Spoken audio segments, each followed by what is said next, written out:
बहुत ही लुभावना जगह रूपकुंड आप देख सकते हैं, लेकिन इसका कुरूप चेहरा आप बगल में देख सकते हैं।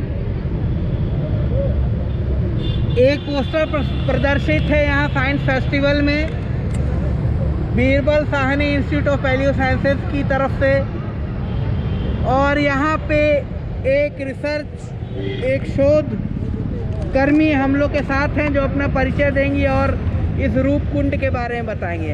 हाँ मैडम, नमस्कार। नमस्ते, मैं रिचा बीरबल साहनी की शोध छात्रा, जो आप सभी को ancient DNA research in India में कुछ बताना चाहती हूँ।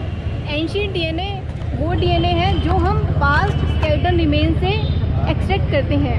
इसका बेनिफिट्स ये है कि इससे हमें एक तो पास्ट की पॉपुलेशंस का पता चलता है और उसके साथ साथ उनकी अब के लोगों के साथ क्या एफिनिटी थी और वो कहाँ से आए थे, उनका क्या ओरिजिन है और उन्होंने कौन से माइग्रेटरी रूट लेके वो इंडिया में आए, इन सब चीज़ों का हम लोगों को पता चलता है। ये जो रूपकुंड की जो हमारी एक रिसर्च थी, वो वहाँ पे एक लेक था जो 5000 फीट ऊंची एक लेक थी। वहाँ पे हमें कुछ स्केलेटल रिमेन्स मिले थे। अब उनके बारे में हम लोग कैसे पता लगाएंगे कि वो लोग कौन थे? वो इंडिया के थे, वो लोग या तो बाहर से आए थे, वो कौन थे? उनके बारे में वो स्केलेटल रिमेन्स वो कुछ नहीं बता सकते हैं। और जो मॉर्फोलॉजिकल स्टडीज़ हैं वो उतने टाइम के स्केलेटल रिमेन्स के ऊपर पॉसिबल नहीं हो सकती, हो भी सकती हैं, बट हम उनके बेसिस पे कोई कंक्लूसिव एविडेंस नहीं दे सकते हैं। जो एंशिएंट डीएनए रिसर्च है वो एक कंक्लूसिव रिजल्ट है जो हमें एक्यूरेट बताएगा कि वो जो स्केलेटल रिमेन्स है वो किस जगह को बिलोंग करते हैं। तो जो ये रूपकुंड लेक का जो हमारा रिसर्च था, उसके बेसिस पे उन्होंने एंशिएंट डीएनए स्टडी किया और वो स्टडी करने के बाद उन्होंने उनका ओरिजिन बताया कि वो लोग कहाँ से ओरिजिनेट हुए हैं। ऐसे बहुत सारी स्टडीज़ हैं जो पारसी एक हमारा ग्रुप था इंडिया में। जो हमारा इंडिया है, सबसे अच्छी बात उसकी ये है कि वो सेकंड हाईली डाइवर्स जो प्लेस है आफ्टर अफ्रीका। कहा जाता है कि जो हमारे ह्यूमंस हैं वो अफ्रीका में ओरिजिनेट हुए हैं, उसके बाद वो डिफरेंट जगहों पे जाके माइग्रेट हुए हैं। तो जो हमारा इंडिया है वो सेकंड प्लेस है डाइवर्सिटी के रूप में, क्योंकि जो हमारे ह्यूमंस थे जो अफ्रीका से माइग्रेट होकर डायरेक्ट इंडिया में आए थे। तो इंडिया हमारा वो प्लेस है जिसमें हमने डायरेक्ट उन्होंने जो रूट लिया उसी रूट को कवर किया। ये क्या यहाँ आप दिखा रही हैं? ये सर हमारे जो डेनिसोवा थे, जो ह्यूमंस की क्लोजली रिलेटेड स्पीशीज़ है, जो हमसे हमारे एक्सटेंट स्पीशीज़ है। अच्छा, ये वो दांत हैं जो दिखाया जा रही है। हाँ। और ये क्या है? ये नीचे ये मैं कहते आप लोग कुछ ट्रेंच वगैरह कुछ बना के उसमें करती हैं? हाँ, ये बेसिकली आर्कियोलॉजिकल एग्जीबिशन है जिसमें हम लोग दिखा रहे हैं कि ये हमें इस वाली ट्रेंच से ह्यूमंस बोन्स मिली है। और ये नीचे ये नक्शा क्या इंडिकेट कर रहा है? इंडिया का मैप है पारसी, जो हमारा जहाँ पे पारसी ग्रुप पाया जाता है, ये उसको लोकेट कर रहे हैं साइट्स को। अच्छा, ये फाइलोजेनेटिक मीडियम जॉइनिंग नेटवर्क, ये क्या है? ये बेसिकली जो हमारा हैप्लो ग्रुप्स होते हैं जो हर जगह पे स्पेसिफाई पाए जाते हैं, तो ये हैप्लो ग्रुप दिखा रहा है कि जो हमारा पारसी ग्रुप है उसका मतलब एक पूरा नेटवर्क करके स्ट्रक्चर दिखाया गया है। और ये हमारा जो चीता के ऊपर, मतलब इंडिया में जो चीता के ऊपर स्टडी की गई है, मतलब जो एंशिएंट डीएनए रिसर्च है वो सिर्फ ह्यूमंस के बारे में ही नहीं बताता है, वो एनिमल्स का डोमेस्टिकेशन भी बताता है। तो इन्होंने ये, हमारे पास ऐसा कोई भी मेथड नहीं है जिसके बेसिस पे हम लोग बता पाएँ कि जो हमारे एक्सटेंट स्पीशीज़ थी वो होमनेस की थी या फिर मतलब एनिमल्स में। तो जो ये चीता है बेसिकली इन्होंने उस टाइम के चीता का जो अफ्रीका के चीता से मैच कराया गया, तो इसके बेसिस पे इन्होंने बताया कि जो हमारे इंडिया के चीता थे और जो अफ्रीका से कैसे मैच करते थे। तो मैडम, ये रूपकुंड लेक की मिस्ट्री आप लोगों ने क्या सॉल्व करी? क्या निकला इसमें? इसमें ये बताया गया कि जो वो लोग थे वो इंडिया के नहीं थे, वो ईस्ट कंट्री से आए थे। तो आए थे तो वहीं मतलब ठंड लगने के कारण सब मर गए? टूरिस्ट, मतलब उस टाइम पे टूरिस्ट के थ्रू मतलब जगह को विजिट करने के लिए आए थे वो लोग। हाँ। और वो वहीं पे ही कुछ मतलब ऐसा मतलब डिजास्टर हुआ हो या कुछ भी हुआ हो तो वहीं पे उनकी तो डेथ। डिजास्टर क्या हुआ ये पता नहीं लग पाया? वो तो सर अभी चल रही हैं रिसर्चेस, तो उसके बेसिस पे तो वो मतलब डिफरेंट जगह के लोग थे। चलिए, आप लोग का बहुत तगड़ा रिसर्च चल रहा है। आशा है जो जनता है वो आएगी और यहाँ जिसको इंटरेस्ट होगा वो संपर्क भी करेगी। पोस्टर बहुत अच्छा है। चलिए ठीक है, आपका बहुत बहुत धन्यवाद। आशा है आप रूपकुंड की मिस्ट्री जल्द ही solve.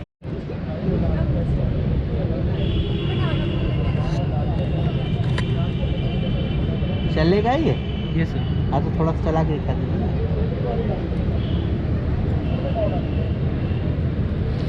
Robo race DIY wireless car.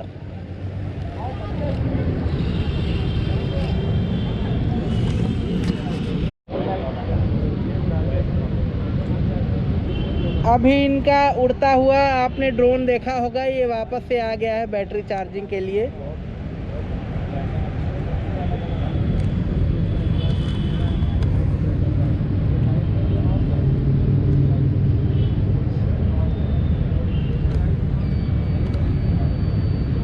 बताइए इसके बारे में, ये क्या है? सर ये इसका GPS है। हाँ सर ये इसकी बैटरी है। सर ये इसका वीडियो ट्रांसमीटर है जो कि सर हम लोग को लाइव व्यू देता है हमारे रिमोट में। अच्छा। सर ये इसका सेकेंडरी कैमरा है जो सर लाइव व्यू देता है जब हम लोग फ्लाई करते हैं। सर ये इसका प्राइमरी कैमरा है जो कि 4K और 1080p रिकॉर्डिंग के केपेबल है। सर इसके ये चारों मोटर्स हैं जो कि सर 3000 RPM क्रिएट करने की पावर रखते हैं। और सर इस ड्रोन की लिफ्टिंग कैपेसिटी 1.5 kg है। और सर इसमें रिटर्न टू होम का फीचर है। अगर ये बाई चांस सिग्नल लॉस्ट हो जाता है तो ये अपनी लोकेशन पे वापस से लैंड कर सकता है।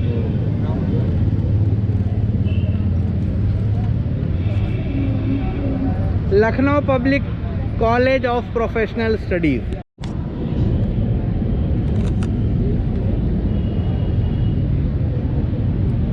अच्छा, ये ऑटोमेटिक सैनिटाइजेशन मशीन है। अरे वाह।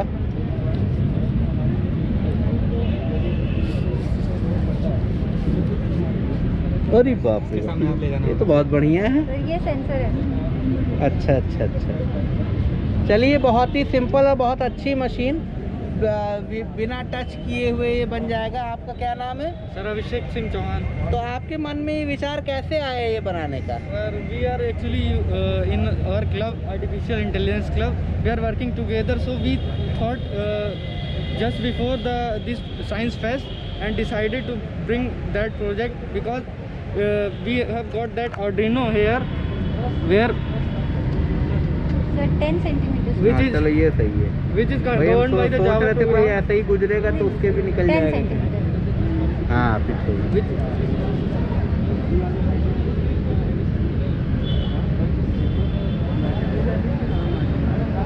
तो इसमें कोई फीस भी है क्या आर्टिफिशियल इंटेलिजेंस क्लब के लिए? there is no and there is nothing any cost about that artificial सिर्फ intelligence आपको club. अपने बौद्धिक संपदा इसमें लगानी है। No sir, the cost of Project the संपदा भी projects नहीं are लगानी। the cost of the projects are provided by our college only. Okay, We are not, we have we did not pay any cost to the college. If you are having any type of interest in the making of these type of projects, then you can go there and participate in this club. Okay, very good.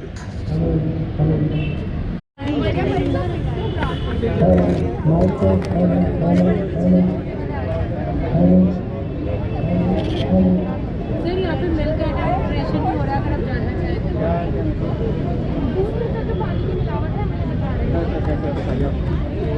Sir अगर आप कोई भी milk sample लेते हैं, आपके घर में कोई भी स्टील की प्लेट हो सकती है या कोई भी ग्लास का कोई भी शाइन सा सरफेस, उसको अगर आप इस पोजीशन में स्लैंट में रखिएगा थोड़ी देर के लिए और पहले 1-2 ड्रॉप डाल के आप देखिएगा ये जो मिल्क का सैंपल गया, ये एक धीमे स्पीड से गया और एक पीछे एक वाइट कलर का ट्रेल भी, निशान भी छोड़ता हुआ गया। वहीं पे अगर आप एक दूसरा मिल्क का सैंपल लेते हैं और इसको डालते हैं, आप देखिएगा ये कितनी स्पीड से जाता है, इसके पीछे कोई ट्रेल नहीं रहता है। इससे पता चलता है कि ये वाला जो सैंपल था मिल्क का, उसमें पानी मिला हुआ था और ये प्योर मिल्क सैंपल था।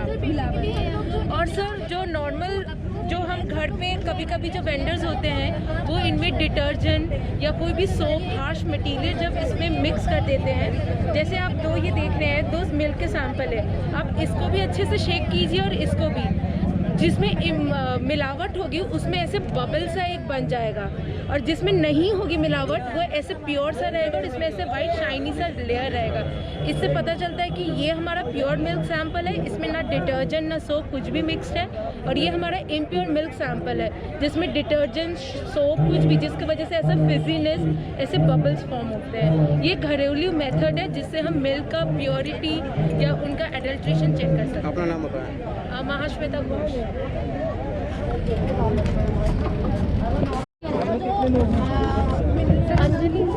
अब आप किसका बताने जा रही हैं? स्पाइसेस, एडल्टरेशन इन स्पाइसेस में। स्पाइसेस, ठीक है। गरम मसालों में जैसे कि आप जानते हैं ब्लैक पेपर जो काली मिर्च होती है उसमें पपाया सीड्स का अडल्टरेशन किया जाता है, तो उसको बहुत आसानी से चेक कर सकते हैं। आप उसको पानी में डालिए तो जो पपाया सीड्स होंगी वो ऊपर फ्लोट करेंगी क्योंकि वो हल्की होती है, और जो काली मिर्च होगी वो नीचे सेटल हो जाएगी। तो इससे आप दोनों में डिफ्रेंशिएट कर सकते हैं कौन सी पपाया लीव्स है कौन सी नहीं है। और सर ऐसे ही लाल मिर्च में मिलावट देखी जाती है क्योंकि सर इसमें डाई मिला देते हैं, रेड डाई, कश्मीरी लाल मिर्च के नाम पर। तो आप देखेंगे कि इसको जैसे ही पानी में हमने डाला तुरंत लाल कलर आ गया, क्योंकि सर वो बहुत महंगी होती है ना, तो कुछ वेंडर्स उसमें कलर मिला के उसको ही महंगा बेच देते हैं। और सर जो नॉर्मल लाल मिर्च होती है जिसमें मिलावट नहीं होती है वो गर्म पानी के साथ कलर बेचते हैं, नॉर्मल ठंडे पानी के साथ कलर नहीं देगी, और देगी भी तो सर बहुत हल्का देगी। देखिए सर ऐसे ही टर्मरिक यानी हल्दी के साथ भी हमारा टेस्ट ऐसा ही होता है कि उसको जब आप पानी में डालेंगे तो आप देखेंगे ये बहुत अच्छा कलर दे रहा है, लेकिन क्योंकि इसमें डाई मिक्स है, एडल्टरेटेड है टर्मरिक, और ये प्योर है क्योंकि सर बहुत देर से रखा हुआ है इसलिए कलर आया है। जब इसको हम हीट करते हैं तब इसमें कलर आता है। सर ऐसे चेक कर सकते हैं।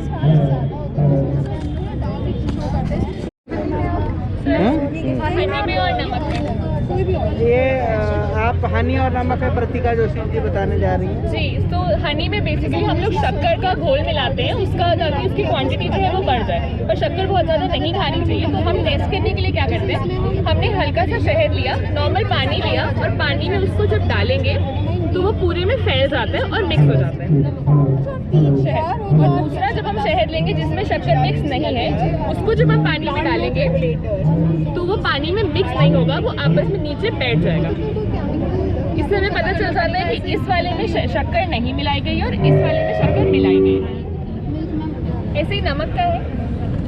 नमक काफ़ी सिंपल सा टेस्ट होता है। अगर आप जो भी आपका नमक है उसको पानी में डिजोल्व कर लीजिए। तो नमक में भी एडल्ट्रेशन होता है? जी बिल्कुल होता है। ताज्जुब वाली बात। नमक को आप पानी में घोल लेंगे, अगर नमक प्योर होगा तो वो पूरी तरह घुल जाएगा, उसमें नीचे कुछ नहीं बचेगा, नमक घुल जाता है और वो ट्रांसपेरेंट पानी रहेगा। पर अगर उसमें चॉक का अडल्ट्रेशन ना, इसमें चॉक मिला दी गई, ये कोई गंदगी है तो वो सब ऊपर आ जाएगी और चॉक नीचे बैठ जाएगी सर, और पानी भी देखिए थोड़ा सा क्रीमी हो जाएगा। तो ये दोनों चीज़ें सिर्फ और सिर्फ प्रॉफिट कमाने के लिए की जाती है, ताकि कम पैसों में ज़्यादा चीज़ें इनको आप जो है दे सकते कर सकें ज़्यादा। सॉरी ये भी नहीं हुआ पूरा, वो तो नमक है, वो नमक है। सिंपल रीजन इसका यही होता है कि वो आपको पैसे आपसे पूरे लेंगे पर आपको सामान उस क्वांटिटी में उस अच्छाई के साथ उस वैल्यू जो आपको फायदेमंद है उससे।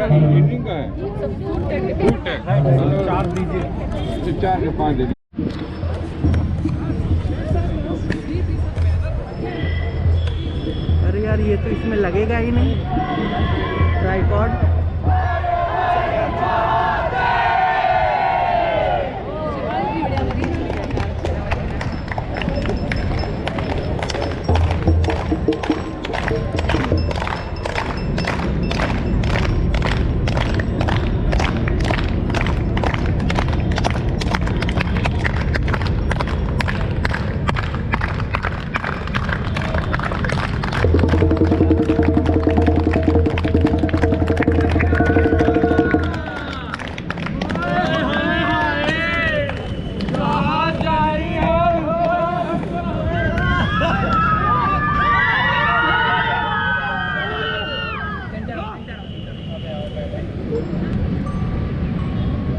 कब तक आस लगाओगी तुम बिके हुए अखबारों से, कैसी रक्षा मांग रही हो दुशासन दरबारों से।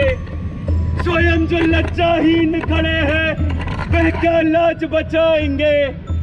सुनो द्रौपदी, शस्त्र उठा लो, अब गोविंद न आएंगे, अब गोविंद न आएंगे।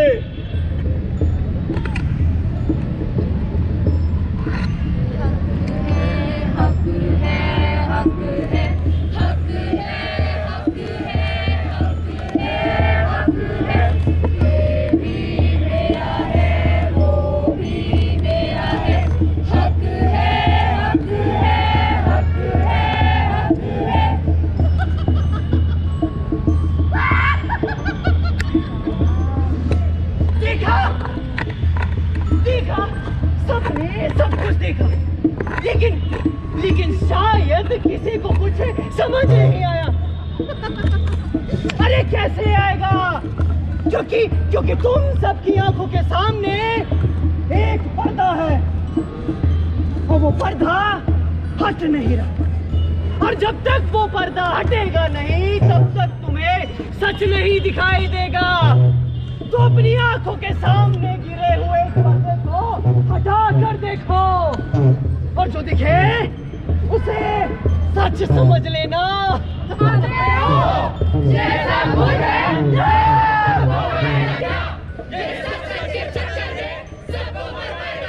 हमारी लखनऊ यूनिवर्सिटी की नाट्य संस्था प्रस्तुत करती है अपना हक है मेरा।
मेरों के लिए मंडप में आए और बाकी लोग मेरे साथ मंत्र दोहराए।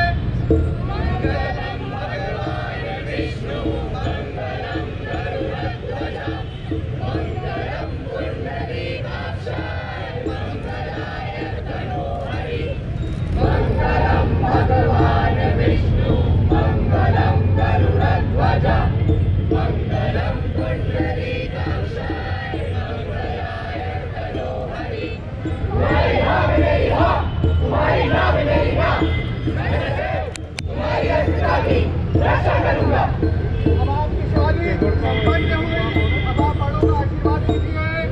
आपकी शादी आपको मुबारक हो।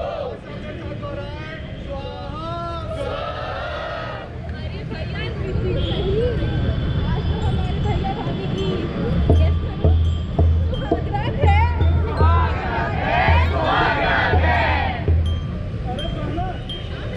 आज अपनी भाभी को ज्यादा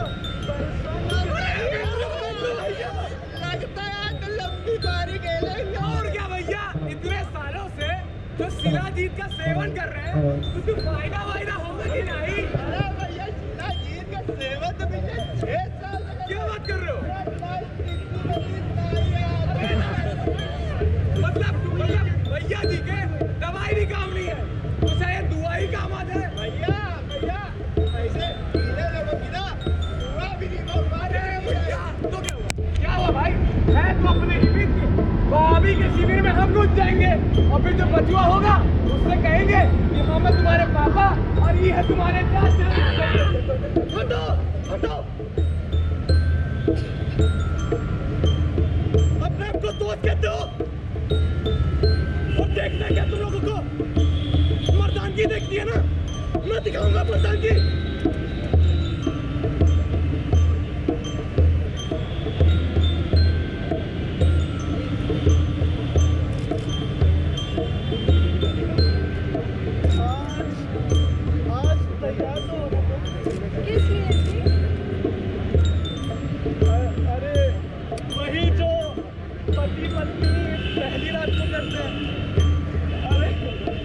कितना बेवकूफ हूँ, ये पूछ क्यों रहा हूँ?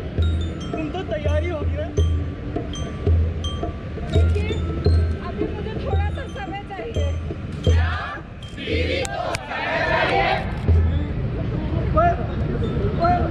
क्या चाहिए तुम्हें? अब तो तुम मेरी पत्नी हो ना, और मैं तुम्हारा पति। मेरा सामाजिक हक है तुम पर।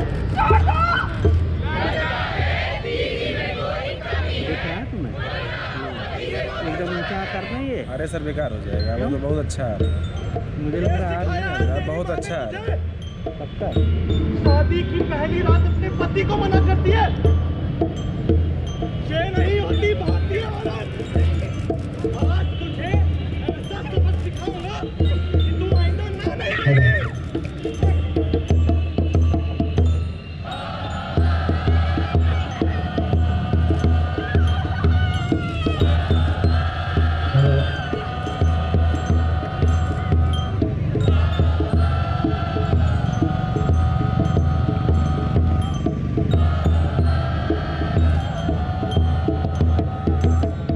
घर की बहुओं को घूंघट में ही रहना चाहिए।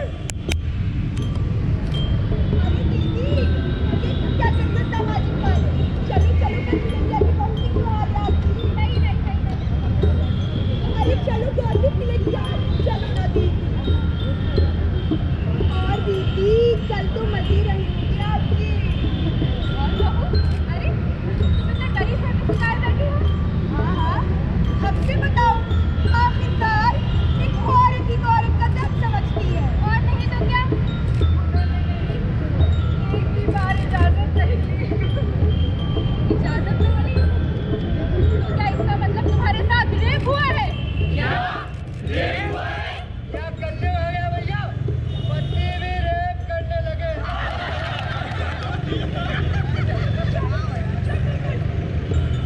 पति उसे रेप थोड़ी कहते हैं। तो उनका प्यार है, वो भी ऐसे ही करते हैं। अरे क्या और क्या कहते हैं उसको अंग्रेजी में? Intense love making.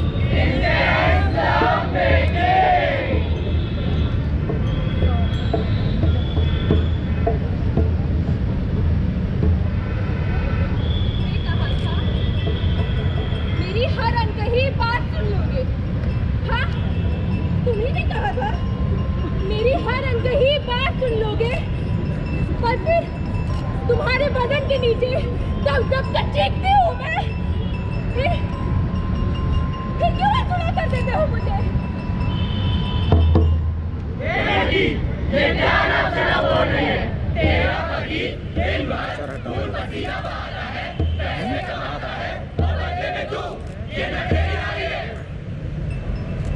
अब मेरे जिस्म का भारी लगाना बाकी था ना, बाजार में ले जाके खड़ा क्यों नहीं कर देते मुझे?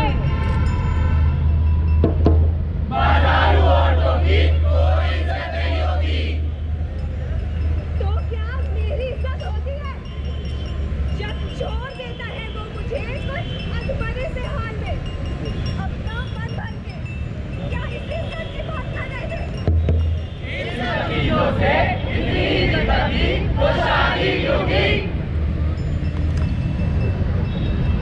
तो क्या यही मतलब होता है शादी का? आखिर क्यों लोगों को अपनी बेटियों का मर जाना तो मंजूर है, लेकिन उन्हें घर में डालना मंजूर नहीं? यही होता है जब लड़कियों को पढ़ाई दिया जाता है। अपनी आवाज अपने पास रखो, तुम्हारा पति लौट रहा होगा, उसका ख्याल रखो।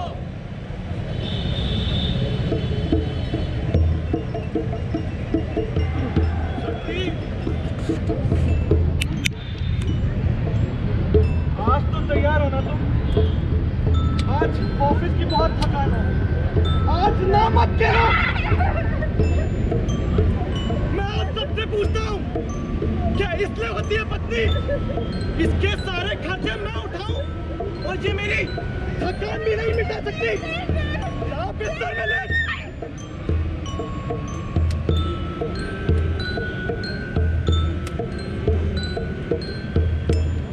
मैं इसका अंतर्मन, जिसे कहीं ना कहीं ये मालूम है कि जो मैंने किया वो गलत था, वो सामाजिक तौर पे गलत था, वो इंसानियत के नाम पे गलत था, लेकिन फिर भी इस समाज के बोझ तले मुझे ये करना पड़ा, वरना मेरी मर्दानगी का सबूत तुम्हें कैसे मिला? और अगर मैं अपनी मर्दानगी का सबूत तुम्हें ना देता तो तुम ही मुझ पे थूकते, मुझ पर लांछन लगाते। और ये बेचारी तो बस एक खिलौना है, समाज का खिलौना जिससे सब खेलना पसंद करते हैं। लो खेलो। डर गया। आओ, मैं खेल के दिखाता हूँ तुम्हें।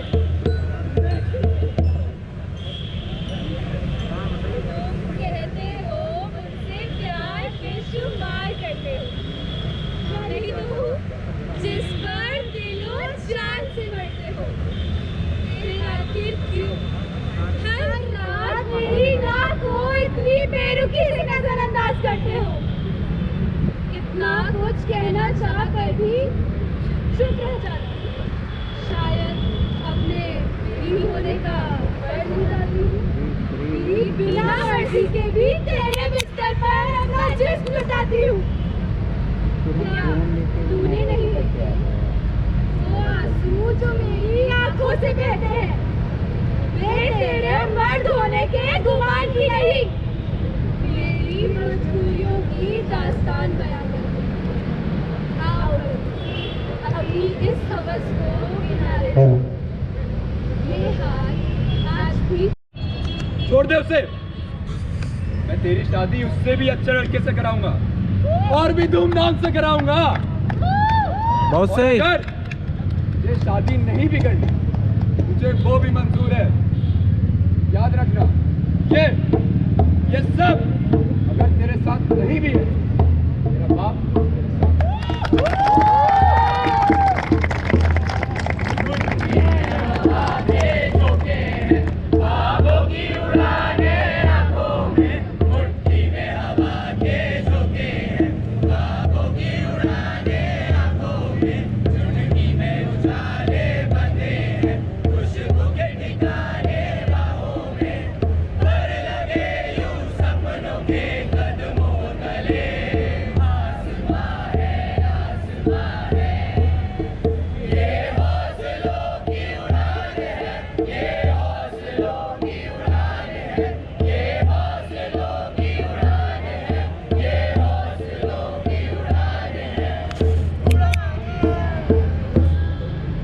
नार्यस्तु पूज्यन्ते रमन्ते तत्र देवता, अर्थात जहाँ पे नारियों का सम्मान होता है वहाँ देवी और देवताओं का वास होता है।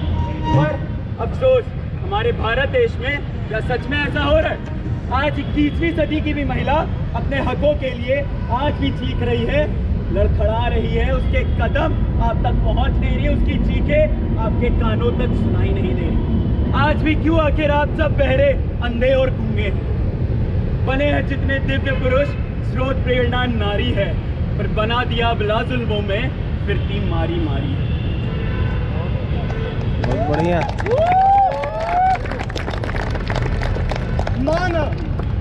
माना गम से घिरे हैं हम, माना गम से घिरे हम, माना शमशान में खड़े हम, माना जज्बात बह रहे हैं आंखों से, माना लब थरथरा रहे हैं, पर हौसलों की उड़ान अभी बाकी है, हमें एक सैलाब अभी बाकी है।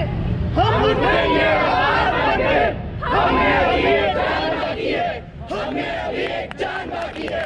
भारत माता की भारत माता की। This is Team Adamya from Lucknow University presenting the topic हक है मेरा, औरतों के प्रति उन हकों को दिखाना जो कि शायद आप सब सामाजिक मानते भी नहीं। हर एक जुर्म सामाजिक है, ना होती है, चाहे वो चार दीवारी में हो या खुले आसमान के नीचे। धन्यवाद।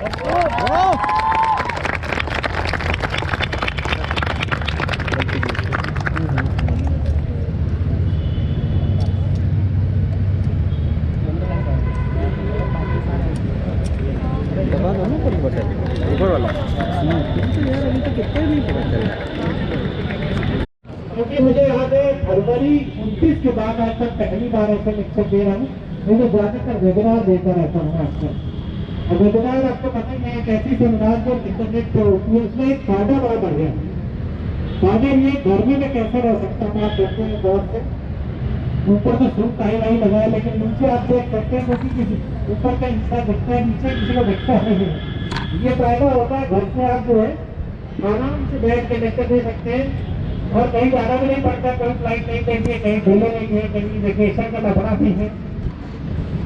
तो आपको थोड़ा लाइट ज़्यादा है तो कम दीजिएगा, लेकिन इससे आपको अंदाजा लग जाएगा। एक बच्चा है जो बड़ा खूब महसूस कर रहा है, एक साइंटिस्ट के लेक्चर में फंस गया। नॉर्मली आपको पता, मैं खुद एक साइंटिस्ट हूँ, वही लखनऊ में है सेंट्रल ड्रग रिसर्च इंस्टीट्यूट, तो उसमें मैं 34 साल साइंटिस्ट रहा और मेरा काम था दवाइयों पर रिसर्च करना, मेडिसिन। तो जो लास्ट दवा पे काम किया था तो ब्रेन हैमरेज की दवा थी, हल्की से बनाई गई थी।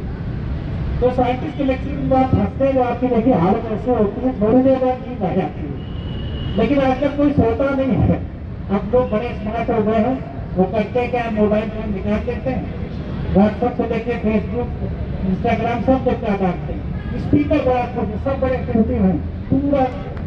लेकिन होता क्या है, वो कोई आपका लेक्चर नहीं सुन रहा होता है, दूसरी दुनिया में होते हैं। तो ये सच्चाई है, I think we must accept it.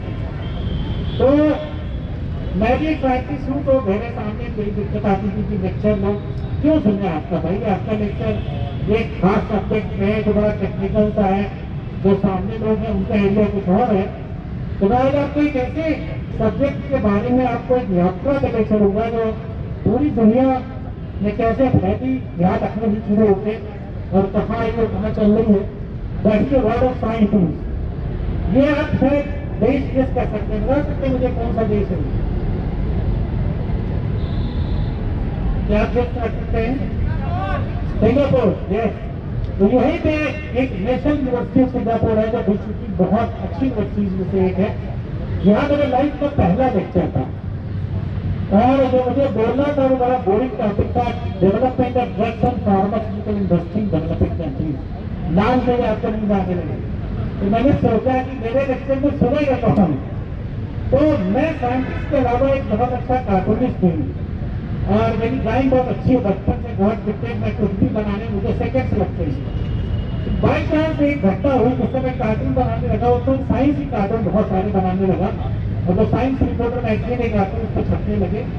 तो मैंने सोचा पूरी दुनिया में लोग कार्टून बहुत पसंद करते हैं, बड़े बड़े प्राइम मिनिस्टर प्रेसिडेंट की काम देखते, मिस्टर बीन देखते हैं, आपके घर में भी कोई बच्चा होगा आपको आईपीएल देखना है, लेकिन उसकी मम्मी बोलेगी पहले सिंचन बना देगा कि दूध नहीं पिएगा, है ना।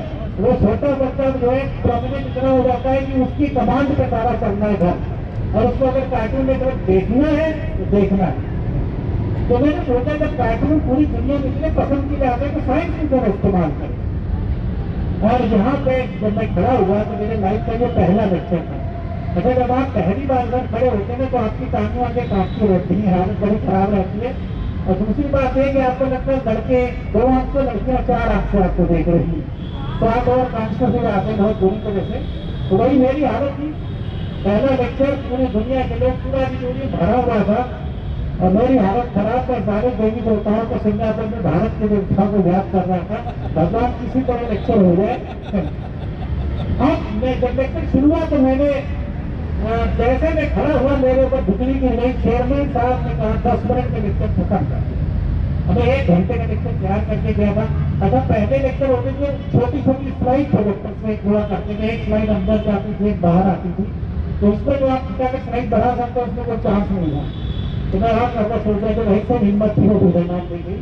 खैर, मैंने जब लेक्चर की शुरुआत करके मैंने कहा कि मैं आज शायद दुनिया का एक नया कंसेप्ट आपको दिखाने जा रहा हूँ, एक ऐसे तरह एक कार्टून जो साइंस पर आधारित है, जिसका मैंने नाम साइंटून रखा। तो वहाँ से लेक्चर शुरू हुआ। मैं बड़ा लंबा सा घड़ी बड़ी निकाल के डाल दी जेब में कि गलती से निकाल रहे मुझे।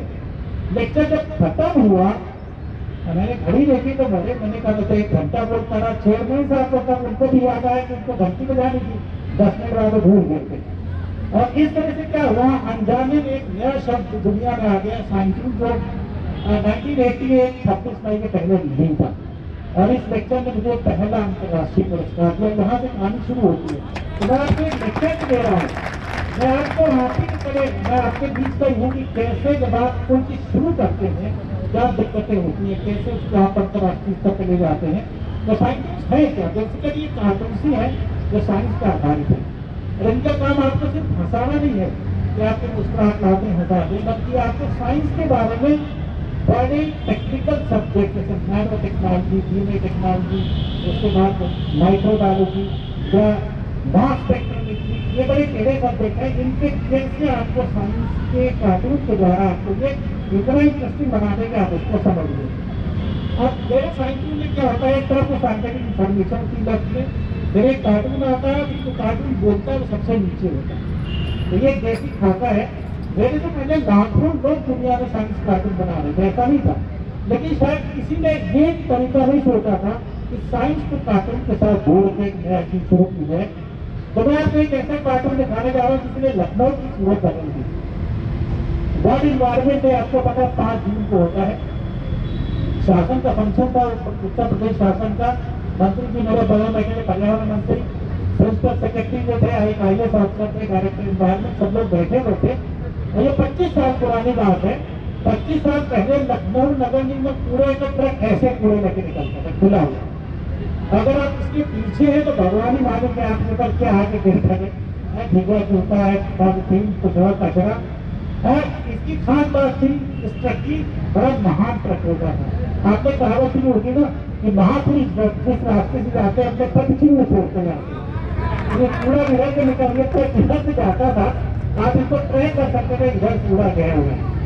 तो मैंने इसमें मंत्री जी को दिखाया, मैंने कहा मंत्री जी ड्राइवर को जरा देखिएगा, ड्राइवर का चेहरा आप देखिए, बिंदास, कोई टेंशन नहीं, मुस्कुराहट से मस्त है, लेकिन उसका दोस्त जो है वो बहुत भटकता है। वो पूछ रहे कह रहे आप 6-7 तक कूड़ा लेके निकलते फेंकते कहाँ लखनऊ में। उसने कहा कि कोई बात नहीं, और इसमें क्या टेंशन, अरे कूड़ा ट्रक में भरा, शहर के जहाँ ट्रैक्टर में गया कूड़ा खत्म, फेंको कर दिया। और आप इमेजिन नहीं करेंगे, तुरंत इसका रिस्पॉन्स हुआ। मिनिस्टर साहब खड़े हुए, मुझे म्युनिसिपल कमीशन कहाँ है, एक साहब खड़े हुए हाथ जोड़ के, सर मैं हूँ। बोले हमने देखा कि आपको 15 दिन का टाइम है, 15 दिन के बाद 1 दिन तक लखनऊ नगर निगम का खुला ऐसे नहीं चलेगा। और आजकल आप देखते हैं जो भी ट्रक निकलते हैं धक्के से आते हैं। छोटे से कार्टून में ये लखनऊ की हालत बदल दी। तो मैं आपको बताना चाह रहा था एक कार्टून कितना पावरफुल होता है। ऐसे बहुत सारे लिस्ट हैं जो आपको मैं आपको पढ़ना दिखाता हूँ। एक और केमिस्ट्री में अगर आप पढ़े होंगे फिजिक्स केमिस्ट्री, तो ब्राउनिंग मूवमेंट होता है। ब्राउनिंग मूवमेंट क्या है, जैसे ये ग्लास में एक कप में पानी रखता है तो उसकी जो पार्टिकल है स्थिर नहीं है, लेकिन बम्बार्डेड, उनका कंटिन्यूअस मूवमेंट होता रहता है, इसको ब्राउनिंग मूवमेंट कहते हैं। तो इस पर जो मैंने साइकिल हुआ है, ये केमिस्ट्री इंटरनेशनल न्यूयॉर्क से पूरी दुनिया में गया। और इसमें क्या है, प्रोफेसर साहब जो है स्कूटर चला रहे हैं, आप देखो उनको बहुत टेढ़े मेरे एकदम। और जो ट्रैफिक पुलिस वाला उनको जानता था अच्छी तरह से, कहते का प्रोफेसर साहब ये आपकी लैब नहीं है, याद रखिए आप सड़क पे चल रहे हो, आप एक पार्टिकल ही है, तो आप ब्राउनिंग मूवमेंट करने से आपका चाराम होगा, एक्सीडेंट अलग होगा, और शाम तक पकड़ का सही सलामत पहुँच पाएंगे, घर मुझे मिलाओगे, इसलिए कायदे से दूर से चलिए। तो छोटे से कार्टून से ब्राउनिंग मूवमेंट आपको समझ आ गया कैसे क्या है। अब जब तक किसी की जिसको मैं कहता था मैं बड़ा बढ़िया काम कर रहा हूँ, हर आदमी हंसी उड़ाता था। आपको पता है जब आप कुछ भी अच्छा करोगे तो हंसी कौन उड़ाता है, आपके अपने नियर एंड आपके अपने फैमिली के लोग। मान लीजिए आप एक एक्टर के कार्टून बनाने लगे तो अगला भारत कमेंट मारेगा, ये बहुत दूसरे बनने जा रहे हैं, है ना, एक लेक्चर क्या सोचिए इंडस्ट्री में। तो इस तरह कमेंट होने लगे तो मुझे बड़ा दुख होता था, इतना पावरफुल मीडियम है। मैं कई जगह भारत में लेक्चर दे रहा था, मेरा दूसरा लेक्चर था Bhabha academy centre Mumbai, environment and health topic पे। तो टॉपिक पढ़ते गए, लेकिन इंडिया में कोई मानने को तैयार नहीं है। मैं आता था तो एक चीज आपको बेसिकली समझ ले लिया, दुर्भाग्य है हमारा कि हमें इंडिया में रिकॉग्नाइज होने के लिए अमेरिका यूरोप को पहले रिकॉग्नाइज होना पड़ता है। तो मैंने अमेरिकन कैंसर सोसाइटी को एक ऐसे कार्टून, मुझे खुशी एकदम कार्टून छापने लगे। फिर इंटरनेशनल बायोकेमिस्ट्री हुआ, इंटरनेशनल केमिस्ट्री सोडन डब्ल्यू एक बहुत लंबी लिस्ट है। इन सब में एक साथ में ये माना कि ये एक नया तरीका है साइंस को आम आदमी तक पहुँचाए। आम आदमी कौन है? अगर मेरे लेक्चर में एक बायोलॉजिस्ट है केमिस्ट्री के लेक्चर में तो वो एक तरह से आम आदमी हो गया, और अगर केमिस्ट के लेक्चर में फिजिक्स वाला है तो वो भी आम आदमी, ये टेक्निकल था। अब एक साल के अंदर जो नोबेल प्राइज देते कमेटी उसमें मैंने पेपर भेजा, हर एक आदमी ने हंसी उड़ाई कि अब नोबेल प्राइज वालों के पास कोई काम नहीं दिया, दोबारा बेवकूफी में ये साइंटिस्ट को पब्लिश करेंगे। लेकिन ये कमेग्रास हुडीस अकेडमी जो नोबेल प्राइज देती है केमिस्ट्री में, इन्होंने क्या किया, मेरा पेपर एक्सेप्ट किया और मैंने ये रिक्वेस्ट किया था कि केमिस्ट्री के रूल्स को साइंटिस्ट से आप कैसे समझा। तो मैं आपको दिखाना चाहता हूँ कि साइंटिस्ट का ये छापा और ये 32nd edition Europe applied chemistry world congress की जो स्टॉकहोल्म 7 में हुई थी।